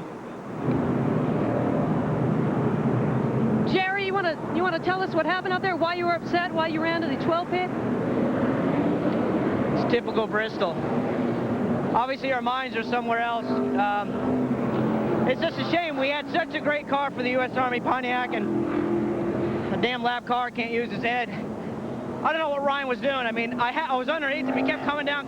I tried it for 4 freaking laps. And obviously, Brett Bodine got into me. It's a shame. I hate it for the U.S. Army Pontiac. Our hearts are with our soldiers today. What did you tell him when you got over there? He needs to use his head. Jerry Nadeau out of the race, most likely with a lot of damage to the front end of his car after battling Ryan Newman and then getting punted by Brett Bodine. Ryan Newman in that 12 car up there, pace car's off. Remember, he's 1 lap down. Jerry Nadeau referred to him as a lap car. He is a lap down up there trying to get his lap back on Jimmy Spencer. Green. John Andretti spins coming off pit road, but he gathers it back up. We're okay. That was in front of the leaders by about a 1/4 lap.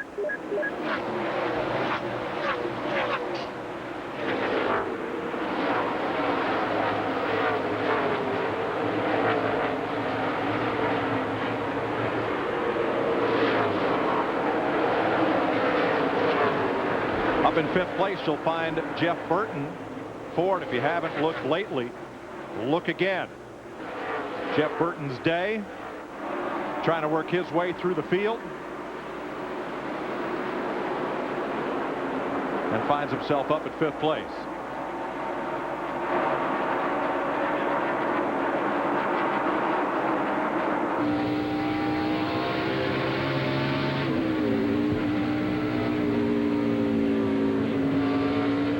Battling Junior for 4th. And you can hear Dale Earnhardt Trouble just turn working 2. with that throttle. Ricky Rudd in the 21. I don't think... Bobby Labonte, the 18 car, caution is out. Caution is out. Bobby was the first car to go around. 97's there, too. Kurt Busch. They're trying to get going. Here comes Jimmy Spencer, the leader, off turn 2. Should make it okay. Kurt Busch gets going. I don't know that those cars got much damage on them.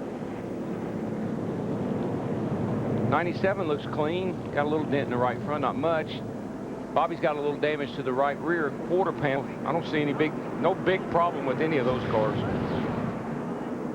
Let's see what happened. Left side of your screen, Bobby Labonte, the purple car. He just gets turned around by his teammate. His teammate, I think, may have given him a little punt there, but the 2 car checked up in front of him. Teammate Tony Stewart in that 20 car. So that'll put us under the 11th caution flag of the day. Here at Bristol Motor Speedway, you're watching NASCAR on Fox. And this is a Visa race break as Fox welcomes you back live here at Bristol. Jeff Gordon has led for much of the race, but currently Jimmy Spencer leading. It has been brutal at Bristol. Already we're under our 11th caution. That's the most of any race this year. And this is the kind of wear and tear that goes on when they bring the cars in, hoping they can get them back out. Exactly. Right now you see guys using sawzalls. That's right there. They're cutting the metal away. Hammers. I mean, that's the 2 favorite tools whenever you come up here to a place like Bristol. You've got to have the ability to fix your race cars and fix it quickly. In the Hollywood Hotel with Jeff Hammond, Chris Myers. Let's talk about the leader, Jimmy Spencer. Here's a guy who got a phone call late last year that said, hey, you're no longer with our race team. He was fighting pretty much for a job and certainly has battled back. A 46-year-old driver who's done a lot for the sport with a chance to win today. Yeah, he really has done an outstanding job. And since he's joined up with Jimmy Smith, and especially with Tommy Baldwin, I think Tommy's got some magic as far as the crew chief is concerned. Putting these 2 guys together, and they used to be fierce competitors up north in the modified division, but right now they're really, in tune together. And Jimmy Spencer, I don't think he's ever looked better in his Winston Cup career right now. And we're getting word the 30 car has been black flagged, so they have to bring the car in, and 38 car. Right there. I think you notice he's got some debris hanging out the right side of the car, and I think Steve Burns is down there and can tell us more about it. Yeah, Jeff, it's a tough break for Elliott Sadler. He had raised his way into the top 10 after fighting an ill-handling race car, but NASCAR has black flagged him. They said there's sheet metal hanging off the right side door area, and he's going to have to bring that 38 car to pit road. Yeah, Jeff, just as we look at some of what's going on here at Bristol, a thought on Jerry Nadeau's comments following the incident with Ryan Newman? Well, as you can see right now, there's a lot of close contact right there. That appears to me to be a part of another car's bumper, and it probably got together right there and it's ripped it loose and is actually stuck right in the area of the jack stop. You see right now the jack man jacking the car up, and they're going to try to extract it. There it is. They pulled it out, and that's all it was. He got together with another race car and ripped that bumper support away, forced him to come to pit road. But now they're about to take the advantage of it, put 4 tires on him. Hopefully they'll work his way back up here. Elliott being a former winner here at Bristol. Right, and that was in the then 21 car that Ricky Rudd has. So let's go back for a moment and talk about, as we see Elliott Sadler pull away, Ryan Newman, and what happened here as Jerry Nadeau was very frustrated afterwards. Well, you see right there, go down the corner, and it looked like everybody kind of checked up. The 2 car, then the 18, the 20 got in the 18, around went the 97. So, I mean, a lot of close racing here. As you'll see in a minute, you'll also see the 21 car. He got booted in the back end by the 49 car of Kenny Schrader. And this is from the onboard with the Motorcraft of Ford Motorcraft Air Force car. Ricky Rudd is having a great run after starting 34th. He has worked his way through a number of mishaps, and that's part of surviving at this track. Yeah, when you come to Bristol, it really is all about survival. You try to get track position whenever possible. You try to keep your cool and try to keep your composure as much as you can. But as you can see, even when you're doing the best you can to keep your nose clean, a lot of times you can become a victim real easy. And Kevin Harvick, no driver has ever done the double here, winning the Busch race Saturday at Bristol and then winning the Winston Cup race, and Kevin Harvick has a chance with that. All right, I find this exciting because you talk about short track, short tempers, and there's a look at Kevin Harvick, who won Saturday's Busch race. Let's take again how Ryan Newman, certainly with Jerry Nadeau, was Ryan Newman at fault in your opinion? Well, I mean, what I saw on the replay, him been a lap down car and racing awful hard right there, but he really pinched Jerry Nadeau down right there off that corner and got all this going. Obviously, the 11 car finished him off, but they definitely were racing extremely hard when you consider that Jerry was still on the lead lap and Ryan was already a lap down. All right, we have him complaining to his crew chief following the incident.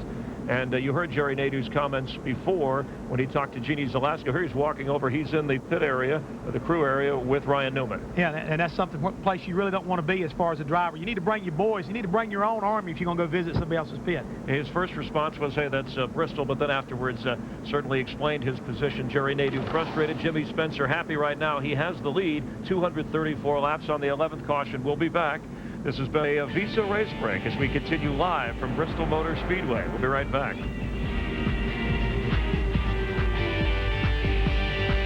Welcome back to Bristol Motor Speedway on Fox. Mike Joy with Darrell Waltrip, Larry McReynolds. The Food City 500.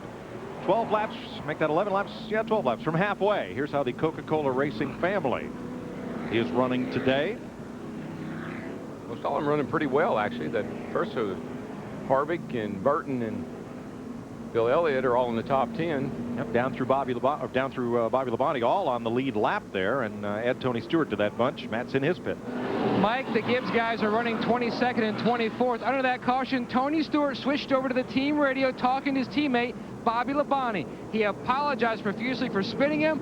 Bobby responded by saying, hey, someday I'll be able to tell my grandkids that I got spun out by Tony Stewart. Tony responded, I'm not sure that'll hold much water, Bob. To Jeannie's Alaska. A couple cautions, but the 29 car decided to stay put. Why? Well, Kevin Harvick and Todd Berrier had a game plan, a pit stop plan coming in, and they're sticking to it no matter what happens out there on the track. Steve? The Jeannie, Dale Earnhardt Jr. has been fighting what he terms a race car that's a little bit too snug. He also told the team, your driver's not doing a very good job of being patient, but I'll keep trying. Dick Berggren.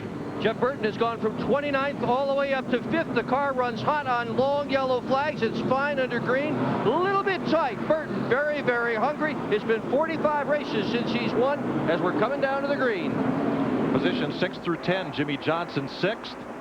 Coming from nearly being a lap down, Sterling Marlin 7th, Kenny Wallace 8th, Bill Elliott and Jamie McMurray, who started in the back after that engine change.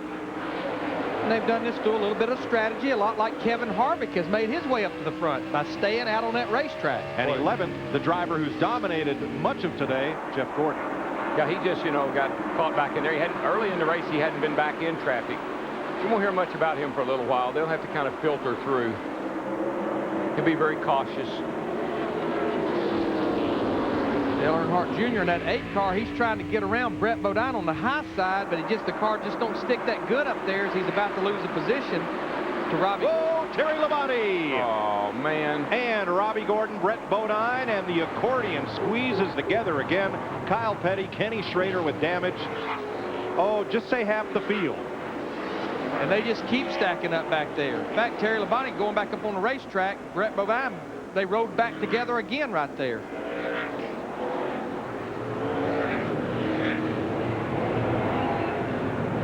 Image on both ends. Don't think Terry's very happy. He had a great run going, Darrell. Terry Labonte was in 3rd place. Right side's first, fix the damage.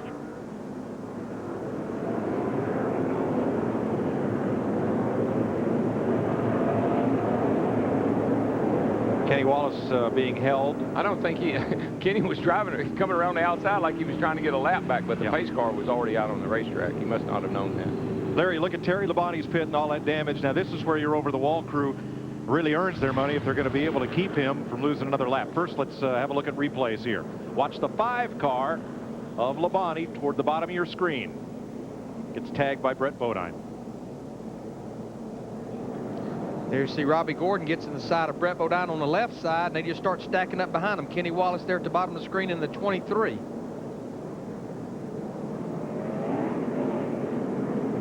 Now Terry's trying to get away and move through here, and he gets bumped by Kenny Wallace. Brett Bodine slides back into him.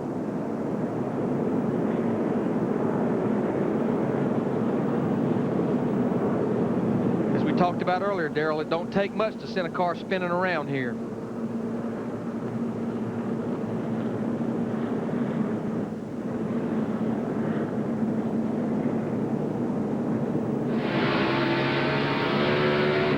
From Dale Jr. Misses it, gets through.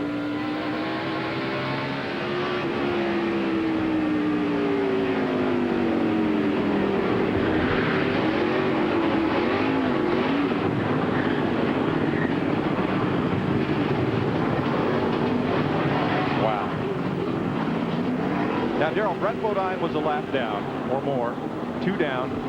Terry Labonte was coming around him on the outside. Did Brett get into Terry, or did Terry think maybe he had Brett cleared? I can't tell. As a driver on the lead lap, you expect a guy a lap or 2 down to show you some courtesy. That's what you expect. Of course, you get the unexpected a lot of times, too.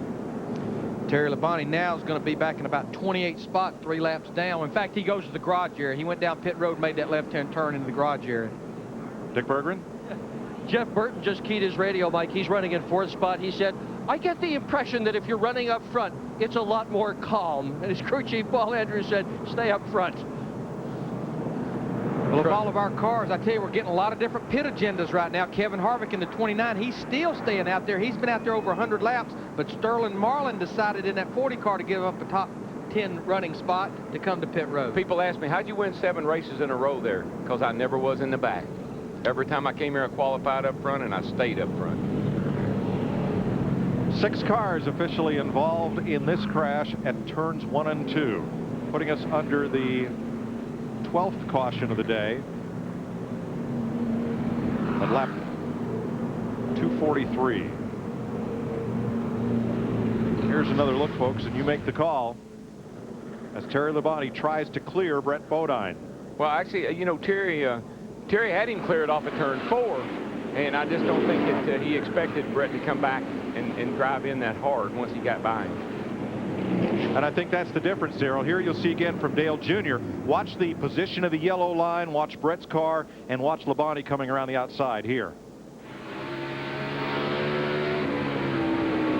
Yeah, that happened pretty early on the straightaway, actually. But again, I think Terry was ahead of him and had no idea that Brett would run under him that hard. Like I say, you got to respect the guys that are on the lead lap. Matt? Mike, you'll never know who the next deal could be with, and for Jeff Gordon, that's Rusty Wallace. Under the last caution, he told his spotter Ron Thiel, go down and talk to Rusty Wallace's spotter Earl Barber, tell him let's hook up, let's make a deal, let's work our way to the front together. Earl responded back to Thiel, 10-4, but we are on a little bit different pit strategy, but we'll do what we can. Remember, the bump and run by Gordon on Wallace got Gordon the victory in April of '97, and then the last fall night race. What Gordon is asking for is, look, let me try to make some passes. Don't fill that hole. Give me some room and follow me through. He doesn't want Rusty to run up there in there and fill the hole and leave him hanging out. Well, Kevin Harvick in that 29, he stayed right with Jimmy Spencer in that 7 car. That time they're trying to clear that lap car of Jeremy Mayfield. Jeff Burton gets kicked way up high. Then turn 1 and 2, we got Tony Stewart. I think what happened is he got hit. Jeff Burton got hit by the 31 car. Tony Stewart was all the way down on the apron in 1 and 2. Took him a half a lap to get back up to speed, and that's about how much space he lost on the racetrack and all that. Mongo showing his tail to the field here. Jimmy Spencer, our leader. Kevin Harvick. Dale Jr. Let's have another look here. This is just as they took the green flag. Happens ahead of them, and everybody scatters. From Robbie Gordon. The car wouldn't stay down. He pushed up the hill and got into the 99 and knocked him up the racetrack. Lucky it didn't take him out. Steve Burns in our leader's pit. And Mike, during that caution, Jimmy Spencer, through his spotter, Don Epling, had agreed to let the 12 and the 19 have a lap back. But here's the thing, his race car is so good they can't get to him. He said, I'll drop to the bottom, but they better hurry. He said, my car is as good as it's been all day right now. Yeah, I mean, dadgummit, making deals to give laps back, Darrell. I mean, I think it drives us both crazy. It really does, but here's the thing about Bristol. Now, I might buy into this a little bit. I don't want a bunch of cars underneath me when I take the green flag here. Put them back there at the tail end of the lead lap. If I could clean them all out and put them all at the back of the field, that'd make me happy. Good point, good point. Because if you don't, they're going to be up there aggravating you again. Then we're going to be rubbing up against your McMurray. McMurray got into the back of Robbie Gordon. Then he got tagged by Ward Burton. Oh, no, Tony Stewart got into Ricky Rudd, and he's up in the fence. And somebody spun Bobby Labonte again. Labonte was spun again.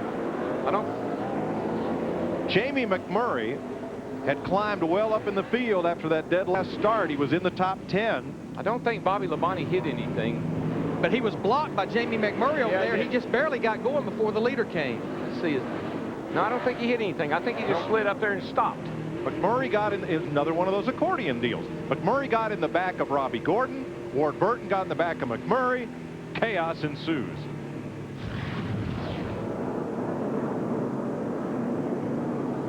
Robbie Gordon is, you know, kind of having a problem with his car. It's not handling all that well. He's 2 laps down. McMurray gets into the back of him, and here we go. And then McMurray looked like he checked up. That's when Ward Burton in the 22 got in the back of him, and the chain reaction continues. And here comes more. Yeah, watch Tony Stewart. Oh, nah, not good. That's a hard hit. Not good. Let's ride with McMurray.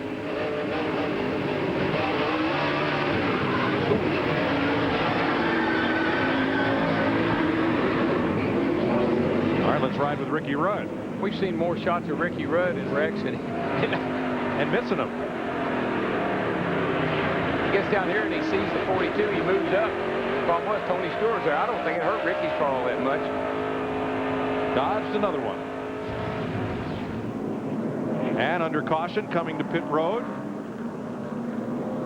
I think Tony thinks that he probably shouldn't have moved up over there. We used to call that the chrome horn, Darrell, but they're not chrome anymore. These boys need a little patience here. What's going on? Just Bristol.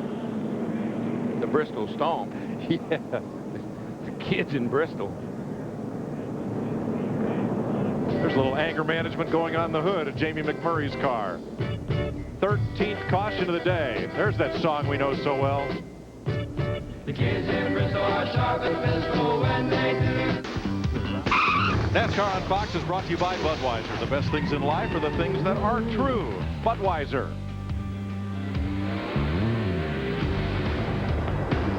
The restart.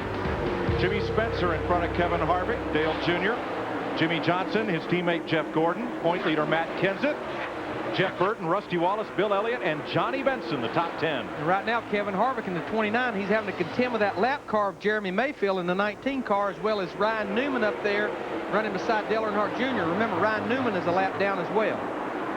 23 cars on the lead lap, just past halfway. Jerry Nadeau, Mark Martin, and Jack Sprague have all returned to the race after long, lengthy repairs. We still have Mike Skinner and Terry Labonte that are behind the wall trying to repair their car. Over halfway, only 2 cars out, Tony Raines and Derek Cope. Matt Kenseth on the move. We heard the 24 talk to the 2 about let's work together. Well, the 24 went on, and the 2 must not gotten the message because he's falling back. Dale Jr. hung up on the outside, took a little slide there, hung on to it.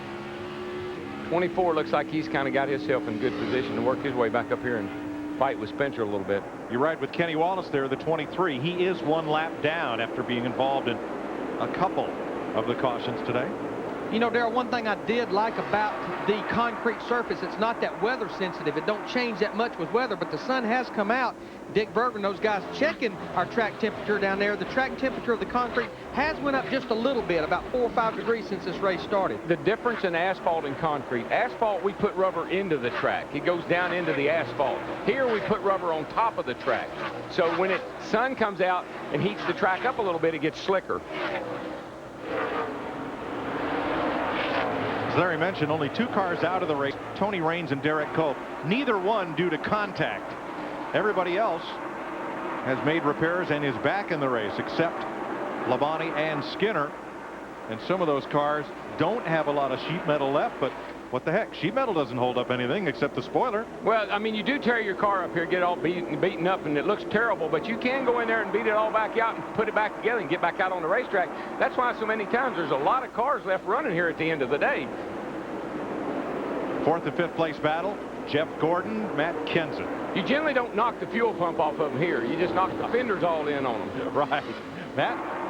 Gordon being patient, that's why he's won here 5 times. He told crew chief Robbie Loomis the car is still a little bit free on entry, still a little bit tight in the center, but so far so good. Robbie Loomis told me they're still planning on pitting around their scheduled stop, lap 350. That way they can go the distance if they need to. Yeah, I mean, it's so funny this morning. Raymond Fox III, Elliott Sadler's crew chief, he called me over there this morning in the garage here and said, Larry, when do I need to pit? I said, well, the best advice I can give you from what I've seen here this week is when you get to about lap 375, get you 4 fresh tires and then pack your pit equipment up. That way you won't be tempted to come back to pit road. Elliott's done a really good job. I mean, he's kind of been up and back. You know, he had to come in and get that piece of metal out of the side of the car, but the car looks pretty darn good, and it's handling well. Of course, he's won here, so I wouldn't count anybody out of this race yet. We still got the long way to go. Kevin Harvick in the 29 running here in second. We're riding with him. He finally gets by Jeremy Mayfield, but the story right now on him is just remember he's been out there about 130 to 40 laps. A lot of those laps have been caution laps, but he's been out there for a while. See Jimmy Johnson in the 48 car. He's the 3rd place trying to get by Ryan Newman in that 12 who's a lap down. And if I was Jeff Gordon, I'd give those guys a little bit of room because Ryan has just been very difficult to get around. Newman started on the pole, but brought a very loose race car into the race and made his first pit stop very early. And when he made that first pit stop early, put him back in the back, it's been downhill ever since. 48's got a run on him, but is he going to let him go or not? Yeah, he did. He moved up that time, gave him some room to race. Jeannie. Well, Larry Mack, your suspicions are correct on the 29 car of Kevin Harvick doing some math because, as I mentioned before, they kind of had a game plan coming in. They figure if they don't get a caution between now and lap 290, they're going to have to stop under green.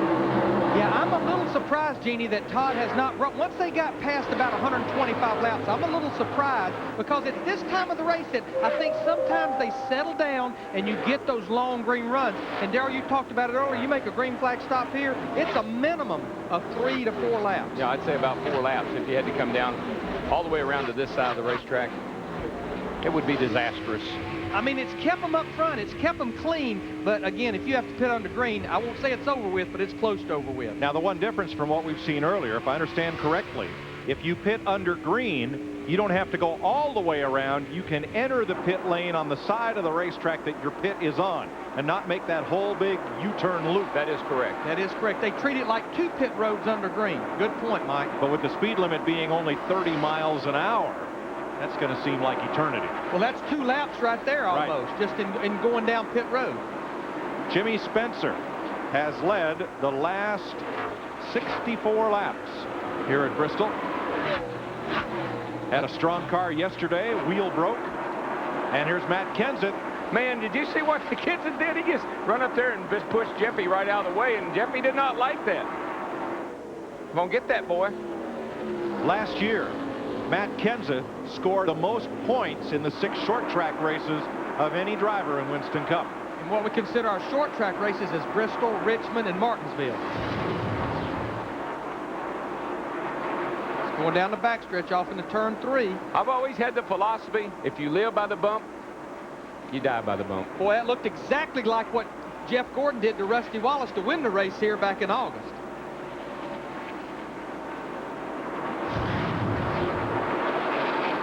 Matt?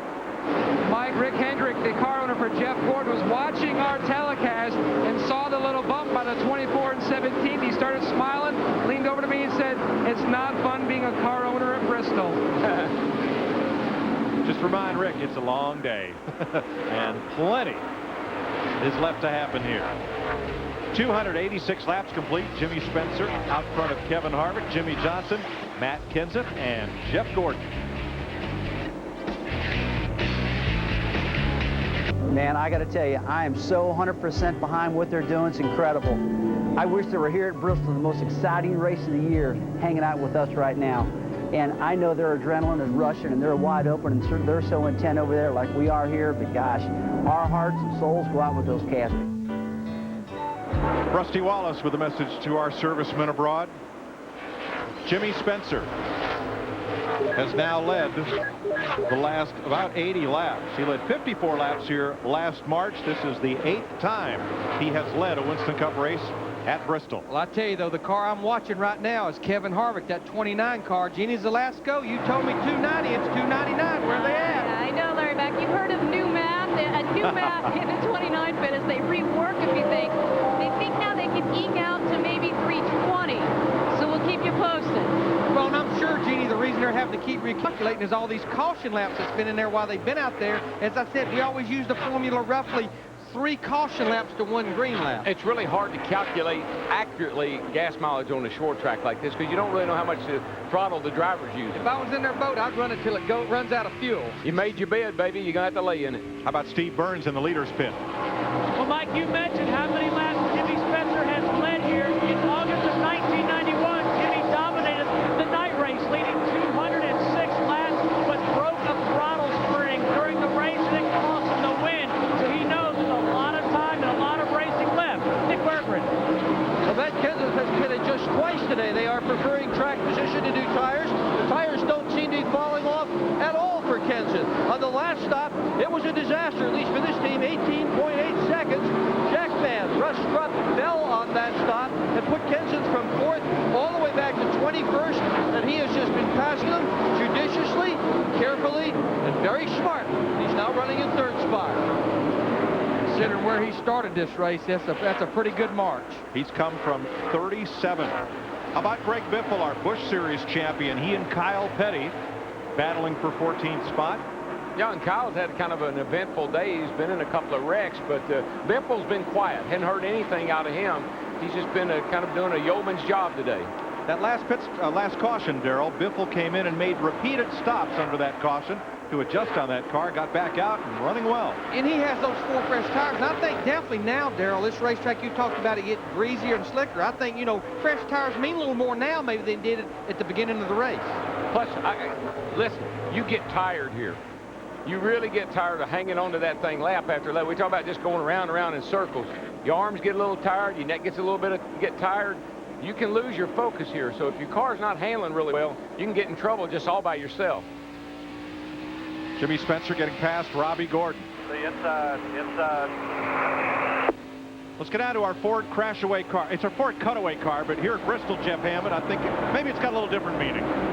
Well, I got news for you, Mike. Right now, my car's in pretty good shape compared to some of the cars that are running around the racetrack.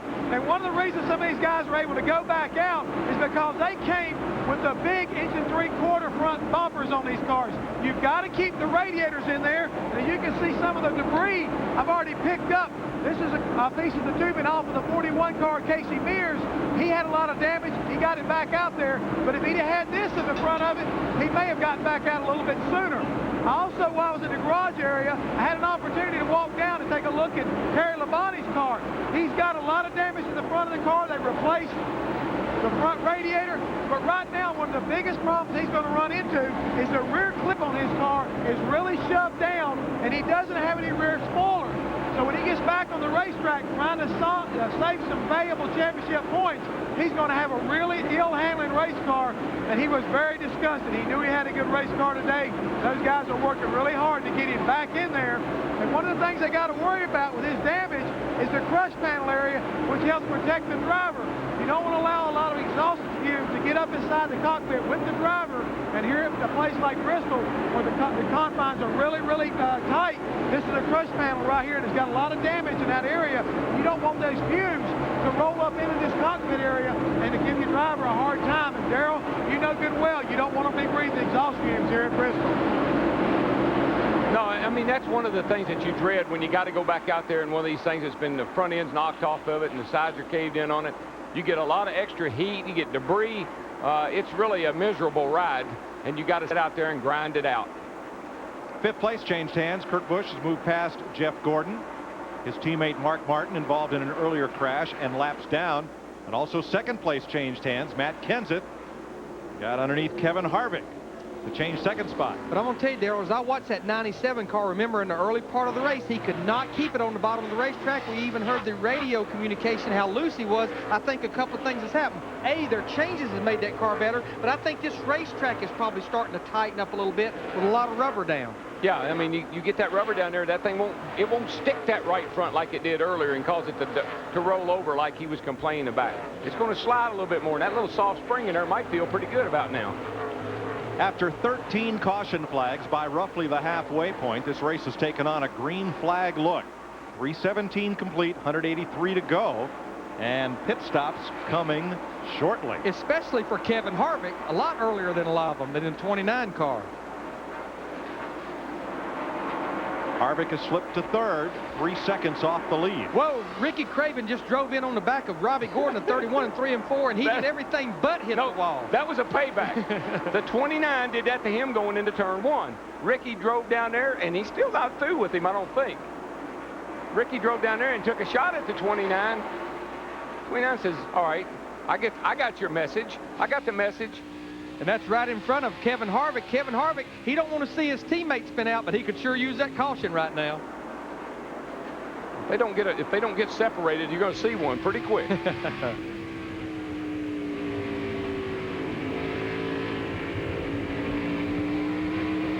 Right now, Kevin Harvick is about 4.5 seconds behind leader Jimmy Spencer. And Larry, listen to it. He's in the throttle wide open for just such a short period of time. Look at him, lays out. Easy, easy, easy. Right there. He only had it wide open just for 1 instant.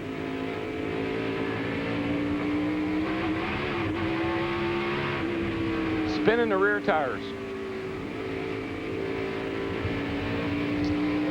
And that's all the things that Todd Berry, his crew chief, has to try to figure into this gas mileage equation. How much is he wide open throttle? Well, and also he's out of fuel, so the back of the car is pretty light right now.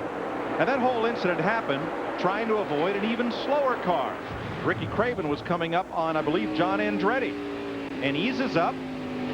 Robbie Gordon just gets into him a little bit. And again. Just about, that's about send him sailing right there. Yep. That's what angers a driver. When you hit me like that, that's not a good place. So here comes Ricky, and he says, all right, buddy. 2 can play the game. Bam. He tries to he takes a big swing at him down here, but he ducked it. Well, look who Jimmy Spencer's trying to put a lap on. Our Winston Cup champ, Tony Stewart. He's got damage from that earlier wreck. He got up into the wall over there hard, and they tried to come back to pit road and work on it, but they couldn't. Harvick will be the first of the leaders to make what he hopes will be his final pit stop. Jeannie? Well, Todd Berrier got off his seat. He was sitting on his feet. You could tell he's a little frustrated. They were almost pulling for something to happen a couple laps back with Ricky Craven. The last time Kevin Harvick came through, he said the car was just a touch tight. He's just getting 4 tires here. Tire pressure adjustment. And remember, Mike Joy talked earlier, since it's a green flag stop, he can go back out on the racetrack in turn 3. He don't have to come down the pit road on the front stretch. And that's really bad luck, Mike, because I can't remember the last time I've seen a lead car have to make a green flag pit stop. And it appears he's going to be a little over about 2.5 laps down. Wow. Now, it might be like wishing for it to snow right now, but what he needs is for no cautions about the next 100 laps. Yeah, it's going to take some real luck. With the first 5 weeks of the season we had, don't you dare wish for snow. You don't need a caution, though. No. At Bristol Motor Speedway, Matt Kenseth gets a big run on Jimmy Spencer, and the lead changes hands.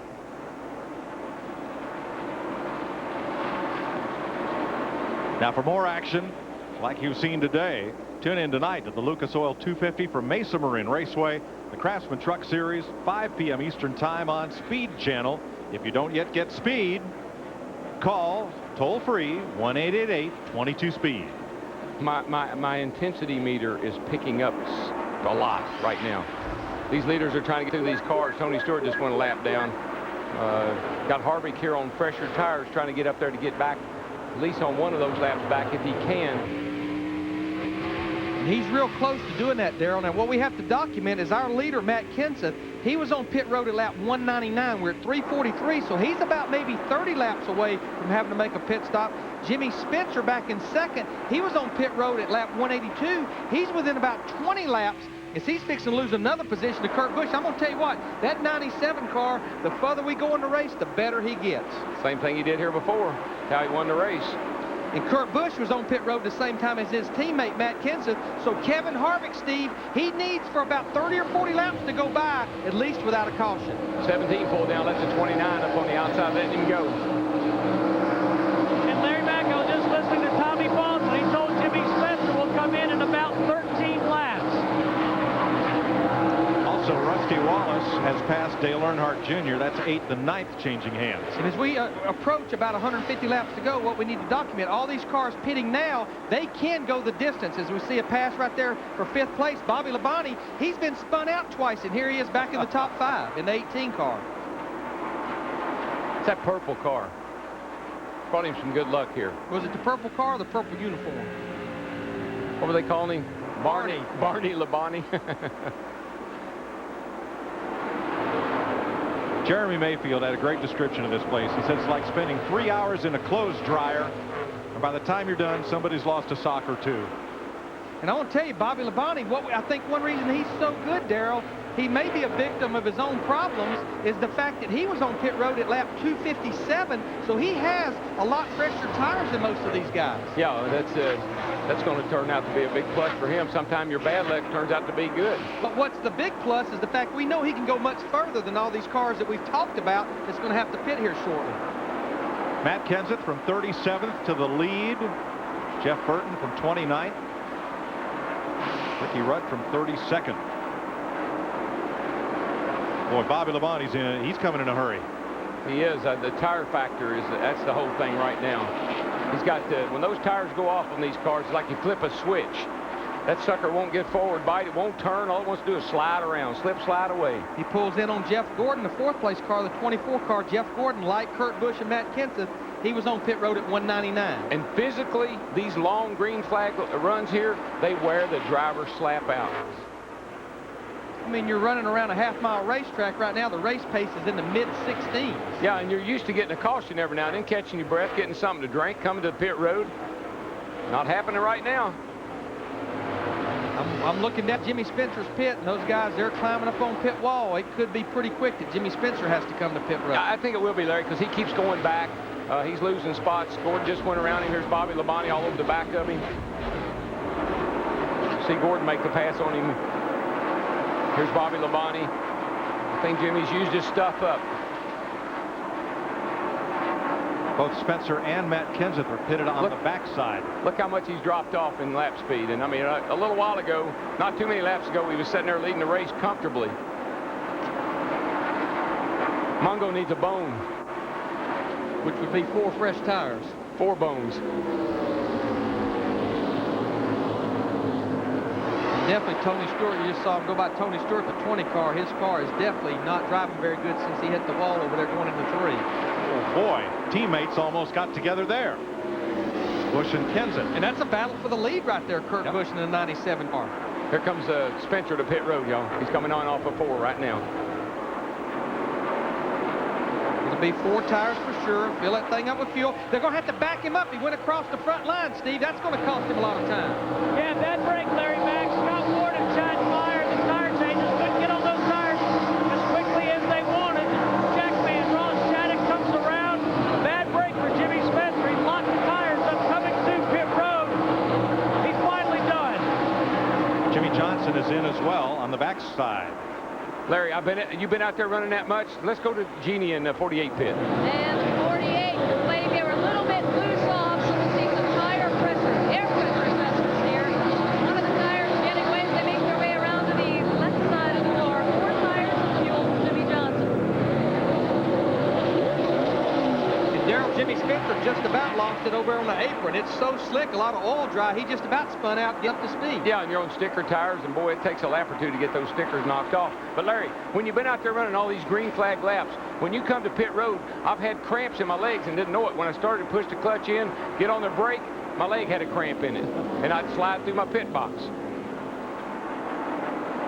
Now, Kurt Busch has taken the lead from Matt Kenseth, as you saw. Jeff Gordon, Bobby Labonte, Jeff Burton, the top 5, then Rusty Wallace, Dale Earnhardt Jr., and Greg Biffle. And it appears these guys, most of the leaders that's having to pit under green, as Bill Elliott, the 9 car, comes to pit road on the backstretch pit. If you have a decent pit stop, you're losing about 2.5 to 2 3/4 laps. And you're just hoping that everybody has to pit under green. That's all you can hope for. Because this thing will be turned upside down if we have a caution here anytime soon. Busch trying to knock Johnny Benson off the lead lap. I meant figuratively, not knock him literally. Okay, maybe both. We are at Bristol. That's right. Larry and Darrell, we talking about the tires, and guys who pitted, guys who haven't. Jimmy Spencer, since coming in, is picking up almost anywhere from a half a second to 3/4 a second a lap on the leaders right now. So these guys are going to start thinking about getting to pit road and getting some tires. All right, Bill Elliott, Mike Ford, they just made a huge mistake. They treated pit road like they would under caution. He went in on the backstretch pit, right. Yep. and he treated it like one pit road. It's not having a good interpretation of the rules. Cost him a lot of time. We'll see where he ends up once he gets up to speed. It's going to be a lot more than 2.5 laps. It's actually over 3 laps, Mike. 3 laps down. Now, Sterling Marlin and Ricky Rudd take advantage of Dale Earnhardt Jr. That's 7th and 8th place going by. And they went over that twice in the driver's meeting about that. Dale Earnhardt Jr., he's in trouble. He may have. He's out of gas. We're getting a report he is out of fuel. He'll make it to pit road. Come in this time right here. Right here, baby, right here. Come on in here. 4 tires, guys, do your wedge. See, he was not even sure he could pit there, Steve. Yeah, he's going to get 2 rounds of wedge, Larry Mack. Tires going on the right side. Jay Garneri, Phil Dry, the tire changers. Made a wedge adjustment. Left side tires going on for Dale Earnhardt Jr. And he finally refires the engine. And it stalls again. Jeff Gordon coming in. Larry, let me tell you, the problem here is Jeff Gordon, excuse me, Darrell, almost made the same mistake. He pulled off at turn 2 to go to pit road, and they said, no, come on around. That's what I was just getting ready to say. We have not made any green flag stops here in so long. Nobody's ever had to do this. Matt Yoke. And that's exactly what happened. The guys were jumping up and down. A costly mistake by Gordon. Jimmy Johnson, his teammate, and the car. Meanwhile, the 24 of Gordon is in. They're going to make, you can see, Craven makes the chassis adjustment. 3rd straight stop. They've tried to fine-tune this race car. Loose off, tight to center. Did hit Bergeron. That Kensington didn't, and he is animated behind the wheel. This is by far not the best stop these guys have ever pulled off. He wanted it to go much faster than it did. Now, through all this, Kurt Busch is still the leader, but his teammate Matt Kenseth was on pit road. They pitted the same time, so we have to believe it won't be long before Kurt Busch has to come to pit road. But, Darrell, this is the veterans making this mistake, and we talked about it. They went over it twice in the driver's meeting. I just want to keep telling you, you get tired here. And when you get tired, you don't think clear. You forget things. And that's one of the things that'd be pretty easy to forget when all you've ever done is come in under caution. I don't care how much you've trained. I don't care how good a shape you're in. This place, it knocks you down. It wears you out. And you're just hanging on that race car by the end of this race, particularly with these green flag runs like this. And I'm going to tell you what this has done. This has took some guys that pitted under some cautions later on in the run a while ago. It's put them up in the top 5, because when Kurt Busch comes to pit road, which will be shortly, Bobby Labonte, Sterling Marlin, Ricky Rudd, and Greg Biffle, who's running 2nd through 5th, those guys can go quite a bit further. I'm glad we have transponders and computerized scoring, because it'd be hard to keep up with where everybody is if we didn't. I wouldn't have no part of it. 376 laps complete in Bristol. Welcome back to Bristol, where Bobby Labonte has put the purple car into the lead. Here's how it happened as he tracked Kurt Busch. Remember, Bobby's on much fresher tires than Kurt Busch. We anticipate Kurt Busch will be to pit road pretty quick. And then we almost had a caution while we were away. Caution is out now, though, not for this, but it is out. Kenny Schrader pounded the wall.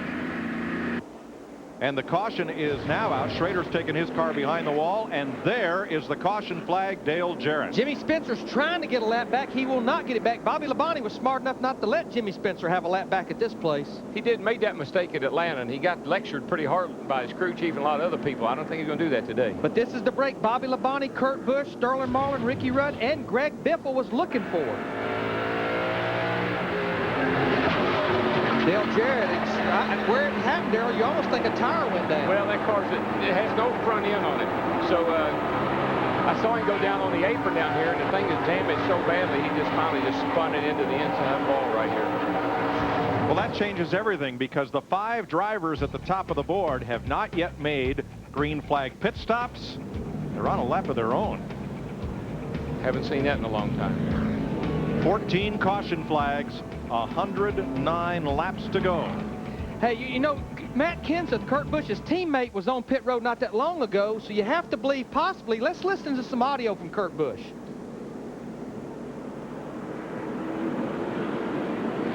Got about 25 more to go. This was taped under green. Yeah, you sure about all that? Sure I am, because I know a caution's coming. Dig it. Stay focused, man. Let's get all the cars we can on left now. Maybe a caution come out. Let's go. That's just what they did, and they did get the caution. I want to see one. I don't want to be one, right? Well, it's going to get real exciting now. When these fast cars a lap down drive up underneath the leader for restart. Because, Darrell, what we'll see, most of these cars a lap down, I'm sure, like Kevin Harvick, Matt Kenseth. Pit road is still closed right now, but a lot of those cars, they will stay out. They will be at the tail end of the lead lap with the hopes, as we always say, cautions will breed another caution soon. I'd almost bet on it. New to Winston Cup this season, the McDonald's Drive-Thru Challenge, powered by Powerade. The eligible crew with the shortest cumulative time on pit road each week wins 20 grand. The season-long winner, $200,000 among the participating teams. $200,000. Wow. DW, you didn't hardly make that much when you won those championships, did you? I didn't win that much. No, you're right. The last one I won in '85 was $250. Wow. Good money for these guys on pit road, but we know these races can be won or lost on pit road. Some of these guys would have probably given about that much not to have seen that caution. Right. Well, that took Kevin Harvick off the lead lap. Matt Kenseth among the contenders, Jimmy Johnson, Jimmy Spencer, Jeff Gordon, Jeff Burton, Rusty Wallace. All find themselves trapped laps down because of the caution flag coming out in the middle of a green flag pit stop sequence, where 5 drivers, Bobby Labonte, Kurt Busch, Sterling Marlin, Ricky Rudd, and Greg Biffle, had not pitted, nor had Kyle Petty, Ward Burton, and Tony Stewart, who find themselves 1 lap down. They would have lost another lap or 2 had they pitted. And they will have to pit now because, as you say, they have not been to pit road. Everybody that pits now, just like a lot of the guys that pitted on the green, they'll be able to go the distance now with 107 laps to go. So it's a whole new ball game at Bristol, with just a little more than 100 laps to go. This is NASCAR on Fox. NASCAR on Fox is brought to you by UPS, official delivery company of NASCAR. We want to race the truck. People love the truck. UPS delivers a chance to win 4 tickets to the Daytona 500. Log on to foxsports.com, keyword UPS Racing. UPS, official delivery company of NASCAR. That's not our Pepsi fan cam as they work on Dale Jarrett's car. Here it is.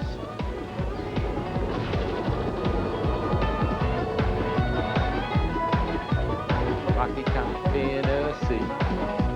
Wish that I was on old Rocky Top, down in the Tennessee hills. Ain't no smoggy smoke on Rocky Top, ain't no telephone bills. Once I had a girl on Rocky Top, half bear, the other half cat.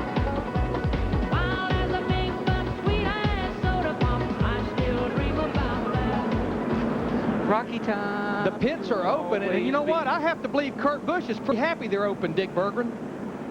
Kurt Busch couldn't be happier, Larry McReynolds. The reason is that the fuel pressure gauge on that car was fluctuating. They were going to really try to come in within a lap or 2 of when that caution flag came out. So this is a huge break for Busch. Not only does he not run out of gas, he gets to pit under caution when so many of the other contenders wound up pitting under green. The car is so good, the only changes they're going to make are tire pressure, and that is in quarter-pound increments.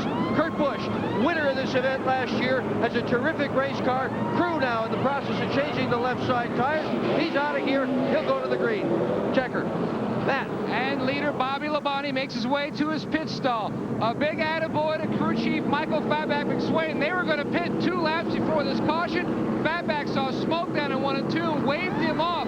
No changes on the AT car. A 12.85-second stop on their last stop. A little bit slower than by Mark Hollywood Armstrong, but a good stop. 13.6 seconds to Steve Burns. Matt, also a huge break for Ricky Rudd, making his 51st start here. He's never won. No adjustments to that number 21 car. Tim Sheets and Mike Smith changed the tires. 15.7 seconds to Jeannie. One pound in the right rear, one round of wedge in for Kyle Petty, and Kyle saying, don't do anything to mess me up in the corners. By the way, he's having radio trouble. Kyle saying he can't hear his spotter consistently. Not good. 6th place for Kyle Petty. There's his wife Patty up on the pit box as Kyle's car, bent but unbroken, heads back out. Ricky Rudd, 50 starts at Bristol. Kyle 39, still hoping. But I couldn't believe when I looked at the stats, Ricky Rudd had never won here. I thought surely in 50 starts, I thought I remembered him winning a race here. The other one that really surprised me was that the Wood brothers had won here only once with Elliott Sadler 2 years ago. We're under caution at Bristol. Green flag for the restart. Kurt, or rather, on the tail end of the lead lap, Matt Kenseth. Bobby Labonte is the race leader, number 18. Not for long, Mike. The 97 just blew right by him. And up ahead, drivers trying to get laps back. If Jeff Gordon is actually 2 laps down, if he can get a caution here, he'd only be 1 lap down. One of the lead lap cars is in trouble. Greg Biffle was overheating under that caution flag. And Kyle Petty gets into Nemechek. And everybody scatters. Is out. Caution is out. Now this will be a break for Jeff Gordon, Matt Kenseth, and Dale Earnhardt Jr. Who's going to get a lap back and who's not? Kurt Busch digging hard to keep anybody else from getting by. Bill Elliott, the 9's trying to get up there, but those 3 cars will get a lap back. Bill Elliott, Ryan Newman will not. 15th caution flag. Ryan Newman's 4 laps down, so it wouldn't have helped him a little bit, I guess. He is another car had to pit under green a while ago. Kyle Petty was down on the apron, washed up into Joe Nemechek. You'll see here. Yeah, he just, golly, ran out. He had nowhere to go, but he had such a run on Joe that he couldn't woe up. So he tried to go on the apron, hoping Joe might see him and move up. Didn't happen. Boy, Joe Nemechek was lucky he was able to save that car. Yeah. Kyle could have, you know, he had 2 options there. Try to get down on the apron or run into Joe. He got down on the apron and still run into Joe, but at least Joe kept going. And Kyle very lucky that nobody tagged him coming past. Kyle's been lucky all day. Been in a couple of... Ooh, Harvick squeezes past. How about Johnny Benson? Right, left, right, left, right. That was right.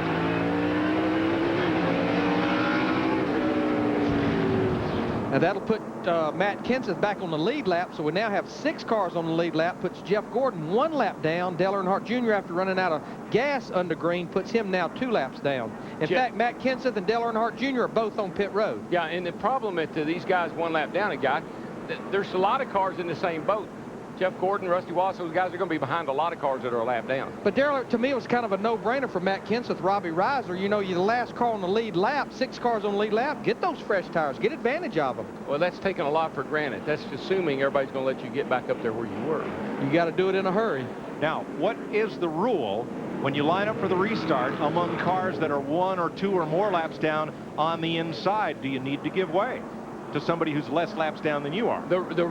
It's a gentleman's agreement. It's another one of those situations where if you're 2 laps down, the other guy's 1 lap down, you would courtesy would say let the guy go, but it doesn't necessarily have to happen. Okay. Speaking of right left, Chris Myers, Jeff Hammond.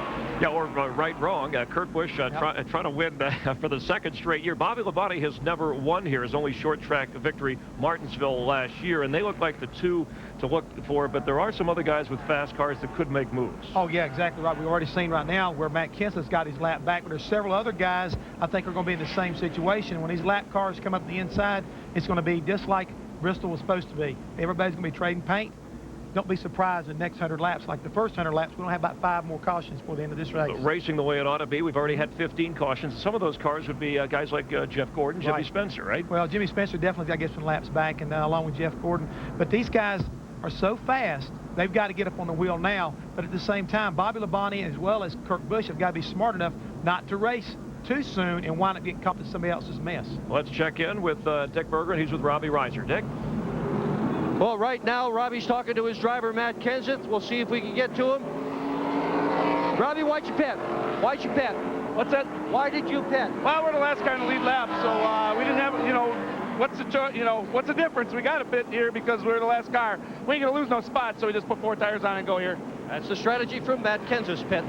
Oh, he's got to hurry, though, Dick, if he's going to make it around all these cars on the outside and get into his spot, which he has to do before turn 3. Yeah, one of the things that these guys got to deal with now is Kurt Busch has nothing in front of him, and he is fast. So trying to get a lap back now is going to be pretty difficult to do because Kurt's going to have clear sailing, and I don't think you're going to catch him. He made it. It's in the middle of 3 and 4. Kevin Harvick let him slide in, pace cars off. We're going racing. 90 laps to go. Green, green, green.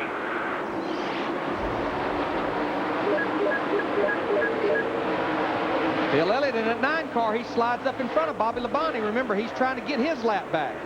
I think you'll see Kurt Busch, you know, as good as his car is, it's going to be hard to get a lap back from him. Well, actually, Bill Elliott's trying to get 3 laps back. Because he pitted under green, remember, and misread the rules. Used both pit roads under green. I think there's no question we'll have another caution or 2, but again, like I said, Kurt's going to have to be mighty generous to let people get back on the lead lap. Boy, and hats off to the cat, Jack Roush. A lot of engine troubles of late, but right now, Roush-powered cars have 4 of the top 6 positions. Well, just watching this battle right here, Matt Kenseth in the 17, Kevin Harvick in the 29, and just in front of this group is Greg Biffle. And a while ago, I couldn't help but note that Biffle and Harvick was beating on each other like it was the last lap. And then Harvick let Biffle in when it was time to restart. Mike, you're talking about Jack Roush and the power his engines are producing and where they are as far as the track's concerned right now. Spoke to Jack earlier today, and he told me, he said, Jeff, a lot of people have said, what's going on with your engine program? But you need to understand something. We're trying to make more power. The more times I try to pick the power bands up, the more problems I'm running into. But I'm not going to be scared to keep pushing that limit. I will find out what's wrong with these engines. I will fix it as we go along. And before the year's done, he said, I will make more power, turn our cars with more RPM, and I'm not going to be afraid to sometimes break to learn how I have to work on these things to make them better. Well, a lot of horsepower here is hard to handle. You put that real low gear in there and you got 800 horsepower. That's where all that wheel spin comes from. So a soft engine here is actually a little easier to drive. I bet you Matt Kenseth had a little bit of wheel spin just a second ago because Kevin Harvick had the rear wheels jacked up off the ground. We're riding with Kevin Harvick right here. Kevin is a lap down. He's the first car that's a lap down in 7. Darrell, you talk about this track physically, but how about mentally? When you go in turn 1, the sun is right in your face. As you go in the backstretch, it's very, very deep shade, and then right back into bright sun again. Those are all things that irritate you as a driver. You're tired. You've been out there for a long time, no green flag, nothing to drink. I'm telling you, it takes its toll. Kevin Harvick is watching the battle between teammates right there. The 17, Matt Kenseth, Greg Biffle. That was a battle for 5th. And he just got into the back of Greg Biffle as well. You just watch when this race is over with how many of these guys they got to drag out of these cars. Because this is the first really tough physical race we've had this year, and it's pretty warm out there right now. That's the reason you own a box of Wheaties, because these drivers are athletes. Oh, and yes, to be they are. on a box of Wheaties, you have to be an athlete. Like I've always said, go out there and put a helmet and a jacket on, ride around your cul-de-sac for 3.5 hours with a heater on, see how you feel. And put 40 other cars in that same cul-de-sac. Our Winston Cup Racing on Fox is brought to you by Chevrolet. Wherever there's a winner's circle, we'll be there. Welcome back to the Food City 500. Under caution with 75 laps to go. Let's show you what happened down the front straightaway. Robbie Gordon and Ward Burton got into it.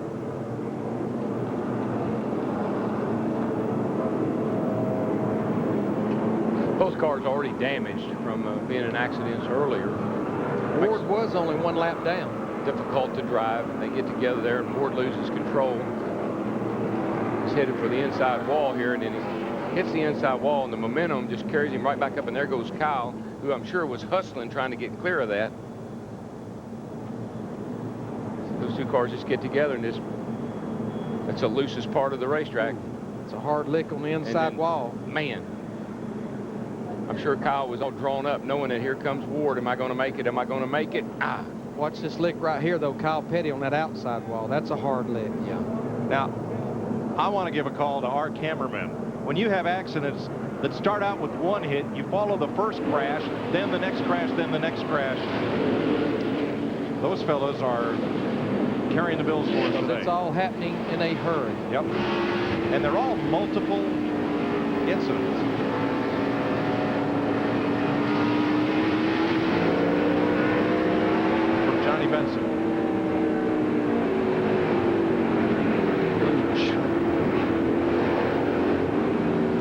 You know, Darrell, we've seen several times today where I think these drivers, spotters, everybody figures the car is going to go down the racetrack, but it's going up, and a lot of people's getting in trouble by trying to go around them on the high side. Of 16 cautions and all the crashes so far, the only cars that are not back in the race are Dale Jarrett and Kenny Schrader. Though it is unlikely that Kyle Petty or Ward Burton will return in the 72 laps that remain. 2.1 million new, used, and certified pre-owned cars to find the one you want. Oh, now we got to sell our car. I need a car. Autotrader.com. Your car is waiting. The Home Depot is more than a store. It's a commitment to having the lowest possible prices every day, and not just a promise. It's the assurance of a price protection guarantee. It's a reminder of just how smart you really are. It's a little extra change in your pocket, and the know-how to make every dollar work. It's more than a store. The Home Depot. You can do it. We can help.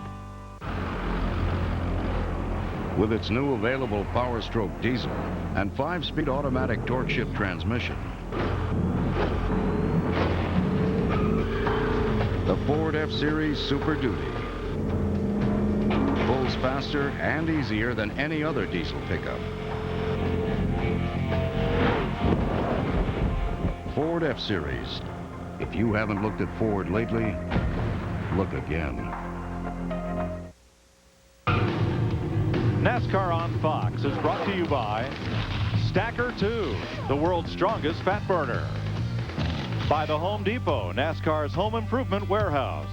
And by Valvoline's Max Life, products formulated to help keep your higher mileage car running for a long, long time. 70 laps to go. After tagging Ward Burton and slamming the wall with the left front, Kyle Petty taking a long time to get out of his Dodge, but now with a little aid from rescue workers, he's able to climb out, puts weight on that left leg and climbs that easily with the right. So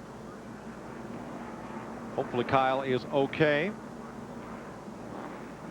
I know it usually knocks the wind out of you when you hit the wall that hard, and probably broke some ribs. Here's another look, Darrell, as Ward slides up. Yeah. I mean, and Kyle he sees what's happening. He's trying to drive down in there, probably just like he's racing. He's trying to get away from this thing so he doesn't get involved in it. And, man, when he hits that left front up there, that's when the driver really feels it. Let's also mention that earlier, Jason Fowler, the tire carrier for Robbie Gordon, lacerated his finger. It was a deep cut, and so they took him to the local hospital to make sure there was no nerve damage. Here's Jeff Hammond. Guys, we're talking about Kyle Petty inside his race car. Look here, I want to show you how tight everything is down inside here. These are the head restraint areas as far as you got a helmet on, is to keep your head from being moved around very much. But the other thing that's kind of interesting is look how tight everything is in here. The roll bar right here above my head. They also got a bar right here as far as the door bar is concerned. Bobby, stand up here and take a look and down inside. I'm going to take the steering wheel off, and still I want you to see how tight it is down inside as far as where my legs are at. This is what Kyle is probably right now protecting his legs. They got leg supports on either side, but you've got very little room to move around inside this race car. So when you try to get out of the window opening itself, it's very small. I have no door top right here, and yet you can see how much room I would have trying to crawl out with all that head and neck restraint and everything like that right there. He uses a carbon fiber seat, which is kind of like new style technology, but this window opening is one of those things. Think about Kyle. He's almost twice as big as I am, big old tall guy, and it's real hard to get in and out of. And you imagine the fact that he's probably had the wind knocked out of him. It's very difficult to pull yourself up out of here, and as Darrell's been talking about all day long, physically he's wore down. Now he just had the wind knocked out of him, so getting out of this race car is going to be very difficult. If you just take one more look here, guys, I'm trying to take a turn and get out. This is how tight everything can be. But that's the idea of having a really tight area for a driver to sit in, is to try to protect yourself. Also, Jeff, it took some time for Kyle to remove his helmet and remove the Hans device, the head and neck support. Had both of those off when he finally did climb out of the car. And he's a tall, lanky fellow, a lot like his dad, Richard Petty. I need to document, since that wreck, Kyle was sitting over there at the entrance of pit road. Pit road has been closed this entire time. I have a sneaky feeling, I don't think we'll see the guys at the very front like Kurt Busch, Bobby Labonte, those guys, but we may see people like Greg Biffle, Sterling Marlin possibly pit. Now we saw Kyle Petty walk over to the gurney. That's his wife Patty walking into the care center with him. The neck support there as a precaution. They're going to check him over, and as soon as we have a report, we'll pass it on to you. Pit road is open. Sterling Marlin, Greg Biffle running on the lead lap. They are on pit road for their final stop.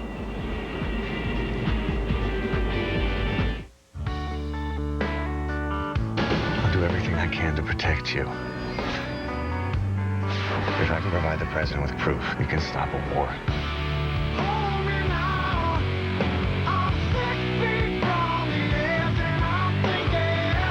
I don't want to make a mistake that our children will have to pay for.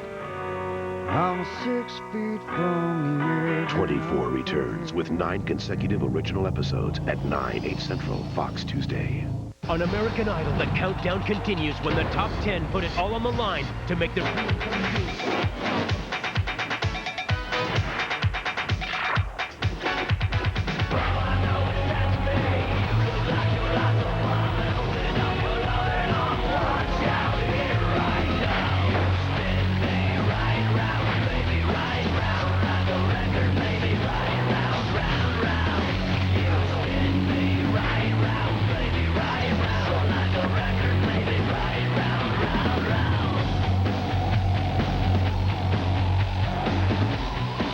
Bangers and mash, popular British meal, and that's the kind of day we've had here at Bristol. Guess that'd go good with Bud. Aerial coverage from our Bud cam high in the sky. You see the shaded back straightaway as the sun moves across Bristol, and the sun is a welcome sight after the spring we've had in Winston Cup racing.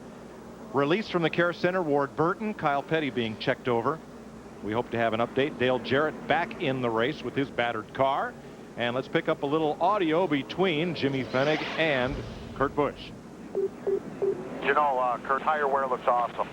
You're not even wearing these bricks. 10-4, just the air build. What does the air build look like? We've been building towards the tide. 10-4, these yellows will just ride this thing out the way we need it to. And what Jimmy Fenning's telling Kurt Busch is, you know, we're staying on the agenda. We're not coming to pit road leading this race. And he's looking at the air pressure buildup. It must be building more in the right front of the left rear, showing the car's pushing, Dick Berggren. Well, just before you heard that transmission, the transmission was that the car is free everywhere, so build it toward tight. That's exactly what they want. They're saying that the car is reacting well to changes. They like it so much, they're going to take it to Dover as Kurt Busch, the leader, heads to the green flag. Man, that's optimistic. Yeah. We still got 75 laps to go here, 70 laps to go, and they're thinking about taking that car to Dover. I didn't want to get it out of here first. Well, Rusty Wallace in that 2 car, he went to the inside the minute they crossed the start-finish line, picked him up a couple of positions. Up there trying to get his lap back. Well, there's a bunch of guys, you know, that are really going to be pressing the issue right now. Trying to get back on that lead lap. I mean, that can make all the difference in the world. It's go or go home time at Bristol. Actually, Rusty Wallace is trying to get 1 of 2 laps back. And those cars got 2 laps down by making pit stops under green, and a caution flag came out before that round of pit stops was completed. Right now, our top 3 cars, the way they're running, Kurt Busch in the 97, Bob Labonte in 18, Ricky Rudd in the 21, they are 1st, 2nd, and 3rd. The 4th car, Jimmy Spencer, is 2 laps down. One of those cars made that green flag stop. The 4th place car in the race is Matt Kenseth, along with Greg Biffle and Sterling Marlin, who just pitted. Those are the cars on the lead lap. Steve? Mike, just before the caution for Kyle Petty's wreck, Ricky Rudd was telling crew chief Pat Tryson, the car pushes a little bit on a short run and then eventually comes right back to me. I think we're in good shape. Well, last week was St. Patrick's Day, but Ricky Rudd has had a leprechaun on board all day long. We have seen him dodge countless wrecks in front of him. Yeah, Tony Stewart went right up over the top of him over on the back straightaway earlier today, but looks like the car's in pretty good shape right now. And you know, it has a little bit of damage, Darrell, but you know, they're running fast here, but if there's a place that aero does not mean that much, it would be here at Bristol, especially when you're in race trim. I'll take a car with a little bit of damage right now. Now Spencer, who is trying to get a lap back, and Wallace going after Rudd. Rudd has 50 Bristol starts, 10 finishes of 2nd or 3rd. still looking for his first win here. And Kevin Harvick in the 29, he just wants one back. That's all he needs to get back on the lead lap. Yeah, he was lucky. He got one back there just before that caution came out and got everybody in trouble. Matt Kenseth in the 17 right behind him. He's going to pass Ricky Rudd for third place. Rudd cannot keep his car down right now. Jimmy Johnson one lap down, goes past Rudd. Jimmy Johnson in 8th. 6 cars on the lead lap, 7 more, 1 lap down. Followed by about 6 more, 2 laps down. Boy, Matt Kenseth, he gave Kevin Harvick a little shot down in turn 1 just a second ago. It worked. Man, I'm on the lead lap. It worked. Let me out of here. Jeannie is with Ward Burton. Ward Burton, obviously out of the care center. You've changed. First of all, how are you doing? I'm doing okay. We really had a pretty good run going. We'd had a set of problems during the day, but 31 called a couple laps down. He'd already caused a couple of accidents. I don't know what the hell he's thinking about, but I'd like to thank all of our troops over there for what they're doing for our country right now, and their families too, for the sacrifice they're making. Y'all are true patriots. Thanks for what you're doing for us. We're glad to see you're doing okay. Well, I've been watching these 2 leaders right here, and they're pretty equal, Darrell, as far as lap times, but another 10 or 12 laps, a lot of lap traffic up in front of them. Yeah, and listening to Ward, it's just kind of the sentiment of this whole crowd today. Yeah, we're racing here today, but we're thinking about you guys over there fighting for our country. Busch, Labonte, and then Kenseth, 3.3 seconds off the lead. And 50 laps to go. This is where patience starts losing some letters. It's all over now. If you got anything, you better use it. Now Ricky Rudd sliding back just a little bit. He's now 4.7 seconds away from leader Kurt Busch. And Greg Biffle is going to be right in his mirror. And what we have to remember, Greg Biffle has a lot fresher tires than Ricky Rudd because Greg Biffle pitted just the last time the caution was out. And here comes Biffle, who was overheating 2 caution flags ago. Here you see Dale Jarrett. He's back out there again in that 88 UPS car just trying to make laps. Right now he's 102 laps down, and it's hard to get out of the way. Last car on the lead lap, Sterling Marlin, 7 seconds off the lead. He's got new tires as well. Yeah, and the guy that's really had a really good day is Kenny Wallace. I mean, he's sitting there in 9th place. Yeah, he's a lap down, but he's had a great run and runs in the top 10. That's a good effort for he and Philippe. But Darrell, they're so equal here. Kurt Busch, Bobby Labonte, Matt Kenseth, Ricky Rudd, Greg Biffle. Last lap, every one of them ran in the 16:30. All 5 cars. Well, as we said at the top of the day, the practice sheet showed the fastest lap for cars in positions 1 through 40, only 2/10 apart. And despite all the on-track carnage, little has changed. Yeah, and I was worried about Biffle because we saw he was running hot, and I didn't think they got enough water in the thing. But seems like it hadn't hurt his performance. He's right on the back bumper of Ricky Rudd. That'll be for 4th place. Let's go to Biffle's pit.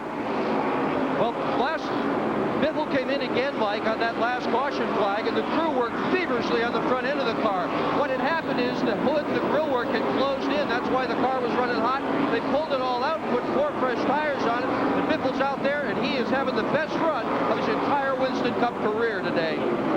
This is the kind of racetrack that you'd expect him to run well on. I mean, he grew up on little tracks like this in California. So little bull rings like this should be right up his alley. But you know what, guys? They missed the show at Las Vegas, and I'm telling you, we got a battle for the lead shaping up with Kurt Busch and Bobby Labonte. They missed the show at Las Vegas, Greg Biffle, and they have been on a tear ever since then. Brought a brand new race car here, and they're having a 3rd good run in a row. Up front, Bobby Labonte goes after Kurt Busch. Labonte's only short track victory, Martinsville, Virginia, last April. He's going to want to run that purple car every week. He looks so much better through the center of the corner than Kurt Busch right now. I think it's, what do you think old Fatback's doing right now? I don't know. I asked him this morning, I said, how's your race car, Fatback? He said, you just watch old Fatback. There's Michael McSwain. He's watching it right now. Look at that. Calm, cool, and collected. He came by my motorhome last night, Larry, had 2 big plates of food. I said, you got company? He said, nope. Larry and Darrell have been sitting there watching these leaders get ready to look like they can do battle. Well, all along, teammate for Kurt Busch right now, Matt Kenseth, is on his move. I mean, he's been clipping it off about 2/10 a second. gaining on these leaders. If they go to racing one another, he's going to be right there. As we see right now, Greg Biffle has got around the 21 car of Ricky Rudd, and that moves him up to 5th place. Biffle, a little bump and run on Ricky Rudd to take the spot.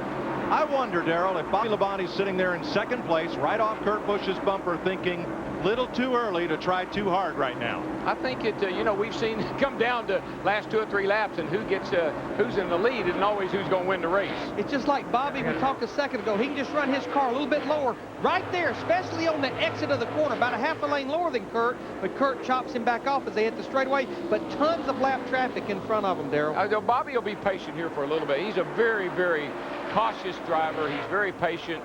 He will not make his move until the time is right.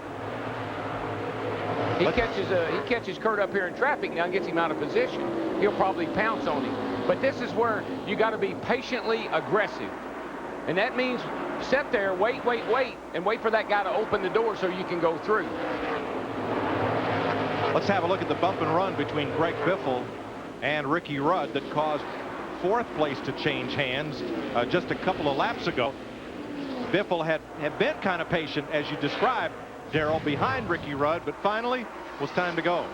And just remember, Biffle has a little fresher tires than Ricky Rudd in the 21. There you see it up on the straightaway. I mean, you get a run on a guy, and, you know, you really don't know if he's going to block you or not. And so sometimes you get into him accidentally. That didn't look accidentally, by the way, but sometimes that happens. Boy, did you hear Ricky's RPMs jump as Biffle got in the back of it? Means rear wheels is off the ground. Just keep on digging. Kurt Busch and Bobby Labonte nose to tail. You know the thing about somebody like Ricky Rudd, though, he knows that Greg's better than he is, and he knows that if he can pass me and he didn't wreck me, I'm happy. Here come the leaders up on Flash Gordon on the outside of Mark Martin.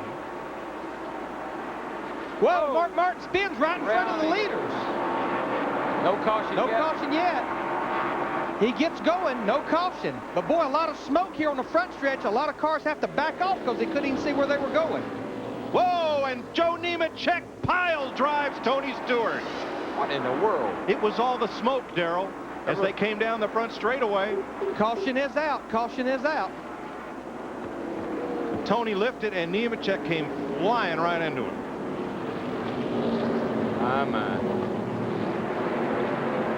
And that was, I mean, it was 10, 12 seconds behind Mark's spin, but there was such a smoke cloud. The thing that you just don't realize is when a car spins like Mark did and there's no caution, you really don't know. You don't know where everybody is. All you see is the smoke. Well, they're going to come on pit road. Nemechek is. I can't believe Tony's car is still running as hard as that thing got hit and then hit. Now, pit road's open, Darrell. 6 cars on the lead lap. Probably going to be about 20, 22 laps to go. I would have to believe Ricky Rudd, Sterling Marlin being the last cars on the lead lap may come to pit road. But those top 3 or 4, they're going to stay out, I would think. Seems like that'd be a pretty good gamble right now. Come down and get you 4 tires and see what happens. Now, the first, there's Robbie Gordon outside of Mark Martin. Oh, Mark just come. The car just spun around. Mark, see, he's already been wrecked, and so his car's not driving as good as it should. And then everybody's got to come through that days of thunder-like cloud. Spotters don't know if there's going to be a caution or not. They assume there is because you see all that smoke. What happened? John Andretti in the 43 checked up. Tony Stewart checked up. Joe Nemechek did not check up. Not as much as those guys did anyhow. The accordion compresses again. Well, you just think, you just assume there's going to be a caution. See that? Look at that. Now you're assuming there's going to be a caution.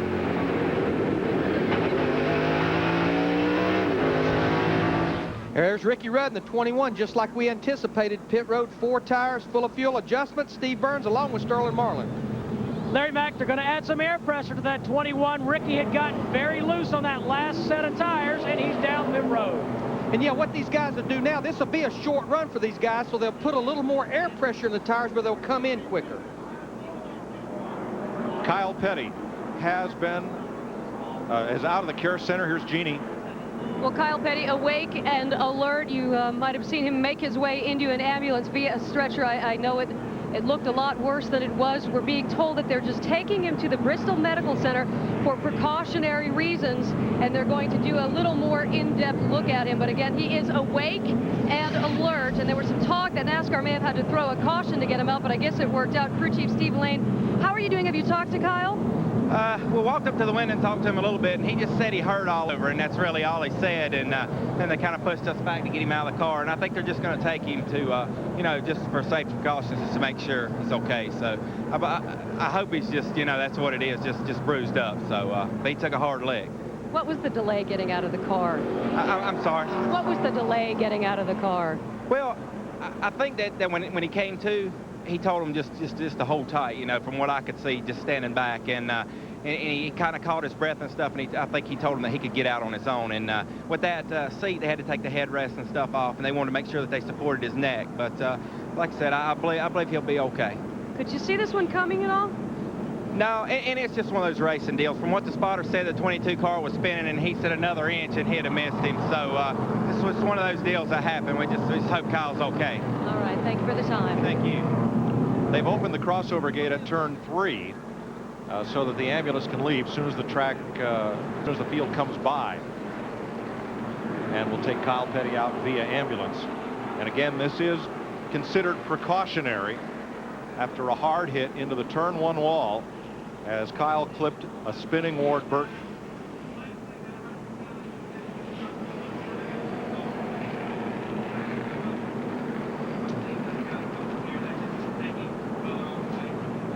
It's a very, very heavy gate. Yeah, it's on a cable, and as you can see, they're trying to push the cable down so the wrecker can go across.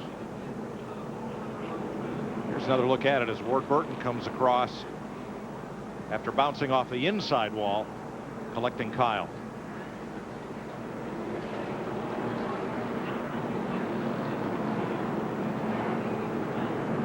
I mean, it was 2 hard licks. Yeah, when he got hit by the 22 car, then that was a wake-up call, and then he got hit up against that wall. He knew that was going to.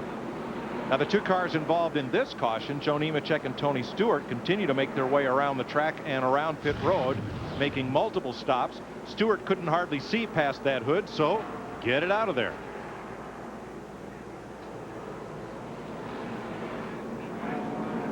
Now, that car must have a pretty good crash bar in the front of it, Larry, the 20 car, because I don't see any steam coming out of it. Yeah, I mean, he's showing right now on our scoring in 11th position, with 12th position, just 1 lap down. So they're going to do everything they can here. It's going to be about maybe 18 laps to go when we get this race restarted. We need to document the type of restart we'll have is what we call the 25-lap rule, where those 6 lead lap cars only will be in the outside line, but that's a bunch of lap cars on the inside. As bad as it's damaged, though, you know, it may not have any water in it. It may have already lost all of it, but I don't see any steam. I don't see any smoke. I think he lucked out in that area. And he's able to stay out there just 1 lap down. Here's Dick Bergman. You guys realize how good this is for Kurt Busch to have these laps going under caution.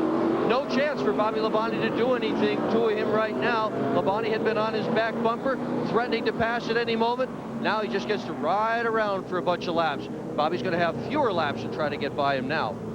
And I tell you, Dick, Kurt Busch has done everything but been to victory lane this year. 5 races, 3 second-place finishes, including that great finish at Darlington last week. The 18 car is better than this 97. The question is, how hard is Bobby going to try? I don't mean that he will back off and run second, but he knows he doesn't want to wreck both of them. And that's the chance you take here, especially late in runs on these older tires. Well, next weekend, Darrell, the scene shifts to Texas. Busch Series practice on speed, Winston Cup qualifying Saturday. Final practice on FX and the O'Reilly 300 Busch race presented by Old Spice here on Fox. Next Sunday, NASCAR This Morning on Fox Sports Net and the Samsung Radio Shack 500 right here on Fox. NASCAR rolls on across the Fox networks next weekend. 2 to go and we'll get a restart down to the confines of the Hollywood Hotel. Thanks, Mike. 17 cautions. And Kurt Busch, you spoke with Jimmy Fennig. Even though he won last year, this is an entirely, and looks like he could do it again, an entirely different setup. Yeah, these guys here, they haven't been afraid to change the setup. Even though they won the race here a year ago, they started looking for better ways to make this car faster and be able to make him get back to victory lane. And right now, it looks like it's working pretty good. It was off a little bit early on. They kept working on it. They got better and better. so far, he's looking pretty good right now. And you think that Matt Kenseth, currently running third, has a pretty good chance here of making a move? He's in the catbird seat, in my opinion, right now. If Bobby Labonte goes up there, and you know how Kurt Busch is, he's not going to relinquish this lead very easily. He may be in the best position to take advantage of what these two guys dish out to each other. So we've gone 479 laps, 500 makes this complete, Jeff. But what kind of restart? How do you think that will affect things? The restart's going to be the key to this whole deal. These cars on the inside could affect things. Kevin Harvick's trying to get a lap back along with Jimmy Johnson. They very easily could, get in there. Rusty Wallace is trying to make his way back up there. He's only a lap down. All these guys know that it's a long ways from being over with, 20 laps to go, so they're going to be fighting their way up there. Don't forget Jimmy Spencer. He's trying to improve his position, got a fast race car. It's going to be settled right here probably this restart. Rusty Wallace, who has won here 9 times the most of any active driver, 2 laps down. Let's go back upstairs, rejoin Mike Joy, Darrell Waltrip, and Larry McReynolds. He just squeezed up in line in front of his younger brother Kenny, who is but 1 lap down. And so is Jeff Gordon, too. I'm sorry, Mike. That's all right. Everybody's shoving to get in. I'm just nervous on this restart. Here we go. Green flag, green. Like Kurt Busch got a nice smooth start, Darrell. He's going to clear Kevin Harvick as they go through turn 2, but Harvick's not going to give up. Woo. He wants that lap back. He knows there's only 6 cars on the lead lap. Kenseth slices to the bottom on Bobby Labonte for second. Boy, and now the 18 car. No, he's going to get in that hole right there. Good move. And you heard Jeff Hammond say he'd been watching the scoring monitor. Matt Kenseth may have had the quickest car before that caution came out a while ago. Sometimes you think you're holding a little something and you're not. In this case, I think he was holding a little something, and we're going to see it. And the best friend Kurt Busch has right now is not his teammate Matt Kenseth, it's Kevin Harvick, but that's not going to last for long as Harvick slides up and Kenseth goes past him. We'll have 16 to go next time. I tell you, that's the mature Kevin Harvick right there. Moves up out of the way, lets those guys go for the lead.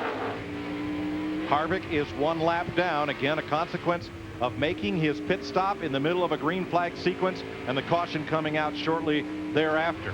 But with the year those guys have had, I'm sure they'll take this top 10 finish if they can come out of here with one. Isn't this the best a Richard Childress racing car has been this year? Oh, by far, other than maybe Daytona. By far. I really think the crew chief change this time will help Kevin. Bobby Labonte don't have near the race car right now he had a while ago, Darrell. He can't keep it down in the middle of the corner. Well, I think it takes a few laps for it to come in. I think that's the difference that he and Kurt's car possibly is. Takes Bobby's a few laps to get the tires heated up. 4th place fight once again. Can Ricky Rudd take it to Greg Biffle? Well, Ricky's got tires, Ricky came down pit road and got him some tires. He ought to be able to get right by. Greg Biffle's not going to make it easy for him. We have 13 laps to go. Whoa, easy, buddy, easy. Man, that's where you just wish that guy'd give you a little bit more room and you can slice right in there. Sterling Marlin's not too far behind these guys, but he's having a heck of a time with Jimmy Spencer in that 7 car. Sterling's got tires too, 21 and 40. Both got tires, but they're not doing them any good. How many times have we seen that? I don't know. Rudd's underneath him down there. There he goes. He's going to clear him. That was the battle for 4th. Tony Stewart, black flagged, not up to minimum speed. Try to crawl around here another lap or 2. Now, I think that the Rudd's car will continue to improve, Larry, and he's going to get up there and get after the 18 car in pretty short order. He's still got Jimmy Johnson in that 48 to contend with. Remember, he's a lap car. Yeah, I think Jimmy will give him some room, let him go. There's room to let him go by and not lose anything. 10 to go this time, 10 to go.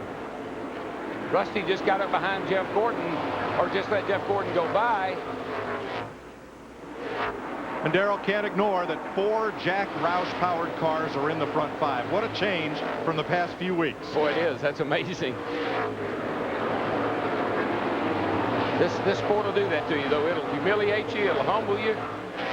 Rudd gets by the 48 car, Jimmy Johnson, so that puts him up there where the next car in line in front of him is Bobby Labonte in that 18 car who's running in 3rd. And Jimmy Spencer on Ricky Craven. That's for position. That's back for 12th place, 2 laps down. Don't think it. I thought Rudd might be able to catch Labonte, but his car has really improved. The longer that they run, the better it gets. And Darrell, I've been trying to look at this lap cars. There's a lot of wounded cars in front of Kurt Busch, but for the most part, he has a clear racetrack with 7 laps to go. Yeah, he's got pretty smooth sailing. Michael's up there, the 43, but those guys they're well aware of the leader coming. And he's about a 1/10 of a lap quicker than his teammate Matt Kenseth right now. 6 laps to go, and the other pre-race favorites, Jeff Gordon 1 lap down, Rusty Wallace 2 laps down, all a result of what happened during that long green flag run and the caution coming out in the middle of pit stops. But I'm going to tell you, I look at Matt Kenseth, the 17 car, started this race 37th, big picture racing. Second place looks pretty good right now as the Winston Cup points leader. Yeah, plus your teammates up there leading. You know, let's just take this thing to the house, boys. 5 laps to go. Looks good. Hey, got there. I love it. Oh, I love that. Looking good. 5 to go. In the last 8 Winston Cup races, Kurt Busch has been running at the finish at 6 of them. 3 wins, 3 seconds are those 6 finishes. Boy, he's catching the 18 car, but I just don't believe he's going to have time, Larry. 3 to go. 3 laps to go. Car owner Jack Roush looking for his 4th win at Bristol. 2 for Mark Martin, 1 for Kurt Busch. Last year's here. Plus, you got to think Elliott Sadler was in a, in a pretty much a Roush car when he won here too. Roush-powered car, the Wood Brothers. That's right. Kurt Busch has almost a second lead on leader Matt Kenseth. Be white flag next time by. Clear. White flag right here. White flag. Keep smooth, man.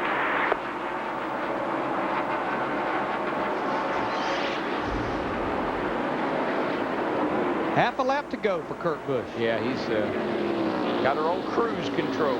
1 lapped car won't be a factor. 2nd straight Food City 500 win for Kurt Busch.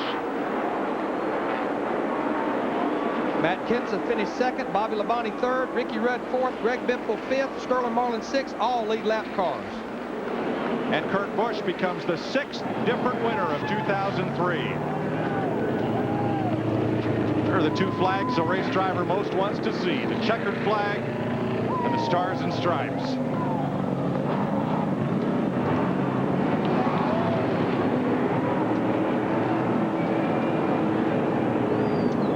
This crowd loves what they're seeing right here.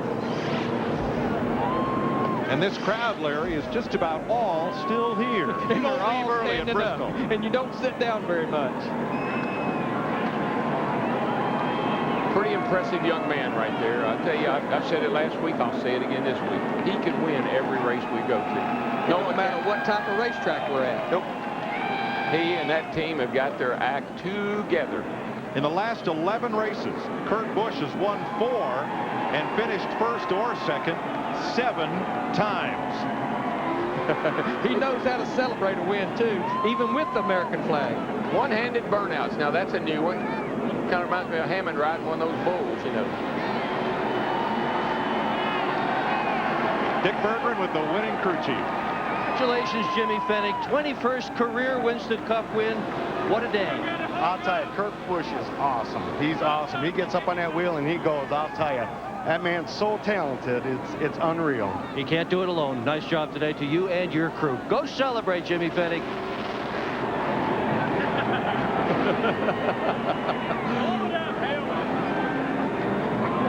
I tell you what, he is such a neat guy. If he becomes the 7th driver to blow up a Roush engine in the last 2 weeks, yeah. So what? The race is over and it's his. He's dynoing that one right now. Let's see what he's got left in it. While we're watching him celebrate right here, I'm going to tell you some good runs for people needed good runs today. We talked about Kevin Harvick in 7th, and Kenny Wallace comes home in 10th. And I think that's if it's not the best Bill Davis racing finish of the year, it's right up there. By a long way. By a long way. Jamie McMurray, I mean, had wrecked and everything else, comes in 11th. Spencer there. Yeah, Jamie McMurray in a backup car, and then had to start at the rear of the field. And Robbie Gordon, as much trouble as he found himself in all day, he finishes 17th. Bill Elliott fell back a little there at the end at 18. Big hit for Tony Stewart, though. Fell out of the race, comes in here 2nd point, so he's going to take a hit in those points. 26. Matt Yoakum. Well, Mike, what a great recovery by Bobby Labonte. All the way back in 26 at one point, Bob, to come home 3rd. A great day. Yeah, you know, the guys in this Advair Chevrolet did a great job today. They worked real hard. You know, we had a couple mishaps there, got behind, and everything worked pretty good where we got back up there. But you know, just right there at the end, the car wouldn't go as good, and I think somebody was dropping some fluid down and got real slippery for a while. And then it got better after that, but you know, still to come home 3rd today is pretty good. You know, wish we could have run that probably a green flag run there at the end instead of have a couple cautions, but that's the way it goes. Bobby Labonte 3rd top 5 this season, Mike. Kurt Busch has finally found his way to victory lane, where there's a host of well-wishers, and somewhere amongst them, Steve Burns. Yeah, thanks, Mike. Kurt Busch, victorious here at Bristol for the second year in a row, climbs out to celebrate.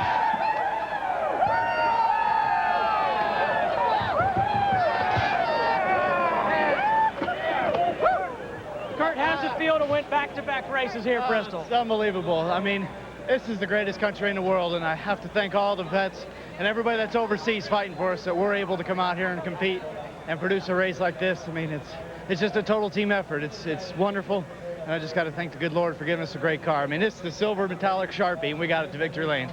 I'm just blessed. I've been having great luck with special paint scheme cars, and here we are in victory lane again. What was the key to victory, Kurt? We were the fastest in happy hour yesterday, and I wasn't quite sure that was good. And that usually means you're going to be bad on long runs. So we changed the car around. We needed to be good on long runs, and we finally got one. We went from 18th to the lead during that long run. I think that was the key to the race. So just being consistent and having Jimmy Fenning's experience with me, and along with this great group of guys, I mean, I just got to congratulate everybody at Roush for the way that things can go when we get it right. I mean, it's wonderful. Congratulations, Kurt. Let's go to Berger with his teammate. Matt Kenseth finished second today, and you did it the hard way. First at the green flag from a start deep in the field, and then a bad pit stop again deep in the field. How did you do it? We just had a great handling car, you know. I don't know what happened qualifying. I just messed the deal up there, and we had a great car all day yesterday and had a great car all day today. So I'm really, really happy finishing second, but I really thought we had a car to beat at the end of the race. And, you know, I got a run on Bobby, which I was real lucky. I kind of got him with a lap car, and we made contact on the backstretch, and it tore the fender off, and it actually bent in the tire where I couldn't turn the car, and it kind of, you know, killed our chances there then. So I was a little disappointed that happened, but yet real happy, you know, whenever you can come out of Bristol and only have one fender dented in and run second, that's a great day. Nice job. Mike Joy? Pick three things you can count on happening here at Bristol. First, expect a lot of contact. Second, expect the unexpected. And third, somebody's going to hit the right setup. And Kurt Busch did at just the right time.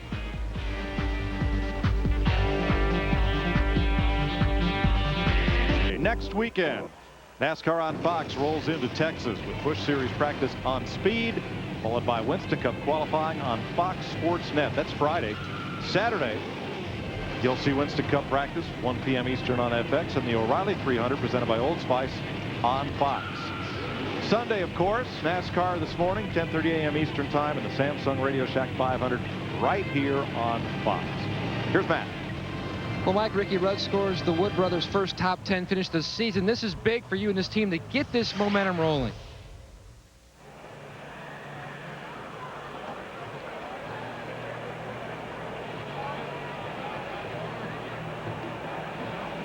Get back to Matt in a moment. Technical difficulties down there with Ricky Rudd. Here's Jeannie. Well, Greg Biffle, let's see. The nose was punched in. You were overheating. You became a regular on pit road. How are you even standing here top 5? Well, I tell you, I drove my butt off today. It was a long day for us, but I'm surprised I'm not tired at all after 500 laps at Bristol. But the guys just kept working on the car. You know, we didn't really have our stuff all together in the pits, a little miscommunication, but we got water in it finally and got all the tape off it, you know, instead of just a piece. Finally took all the tape off and got the overheating problem fixed. But there at the end, I didn't want to see that caution. We were the fastest car on the racetrack, and, you know, I was closing on the 17 a little bit. I think I'd have been 3rd or 4th, at least 4th, at maybe 3rd, but that's what happens, and you know, I'm excited and just like to say hey to all the troops, you know, overseas doing what they're doing, and we're here being able to do what we do, and family back home and everybody, and all the Granger folks, and I'd like to say hi to Lisa Bellotti. We miss you here. Well, congratulations on your first top 5. Mike? Thanks, Jeannie, and our apologies to Ricky Rudd for that microphone taking a hit as we went to that interview. But Darrell, you can see why everybody renews their tickets at Bristol, and there are never any available for this or the night race. No, the thing that surprised me today was all that green flag racing and those green flag stops and those veterans, Larry, making that mistake of coming in on pit road wrong, using the whole pit lane instead of coming in off the corner they were on. Well, you've taught me in the last 2 years, never say never. You don't come to Bristol figuring that strategy of having to make green flag stops would be the difference in the outcome of this race. But I think especially in the case of Jimmy Spencer and Kevin Harvick, it was definitely one of the difference. But attaboy to Roush Engines. 4 of the top 5 finishers after all the problems the last 2 weeks. Here's the thing I see. Kurt Busch and Jimmy Finney. You know who they remind me of? Who's that? Jeff Gordon and Ray Abraham. Oh, of course. They've got that combination. They've got that. They're clicking, baby. And I'm so impressed with how that car runs week in and week out. Well, nothing left to say, but See you in Texas. Let's go back to Chris Myers to close us out.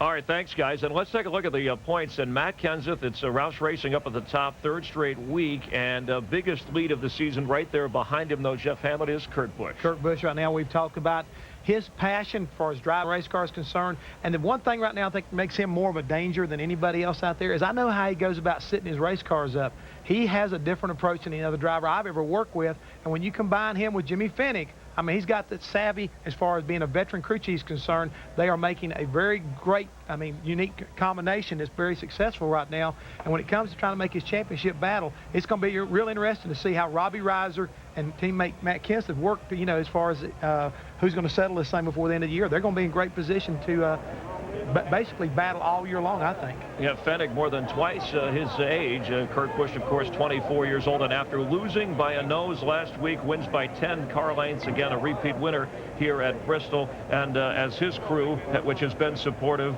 he wins for his second time here in Bristol. And I want to remind you real quick, if you want to be a Grand Marshal for a day, don't forget to tune in during the first hour of our racing and look for the secret number on the animate logo and log on to NASCAR.com or FoxSports.com as well. And the Winston Cup McDonald's drive-through challenge powered by Powerade. All pit stops timed, and the eligible crews have a chance to win $20,000. And then the season-long winner, $200,000. Jeff Hammond, real quick, the advancement of Roush Racing coming back after the engine problems, dominating in the points lead and looking like clear sailing from here on out. Well, I wouldn't call it clear sailing yet, but I do know Jack Roush and that whole group right there, and they're dedicated to making more power and getting these guys where they can go as hard as they want to the rest of this year and run for this championship, because Jack Roush has never won a Winston Cup championship, and right now he's in the best position he's ever been in. We see him right there. That's the cat in the hat right there, and I'm sure right now he is very happy with the results of today. A quick reminder, too, that Kyle Petty had been running at the end of 40 races consecutively, and that came to an end, and he was airlifted to a hospital nearby for precautionary measures after an accident with Ward Burton. We certainly hope he is okay. And coming up tonight on Speed, the Craftsman Truck Series, at a time when people's deepest thoughts certainly were elsewhere. 160,000 fans pouring into Bristol Motor Speedway to see America's best drivers compete on one of NASCAR's most challenging tracks. Plenty of patriotism, not a lot of patience. As always, it was brutal to Bristol.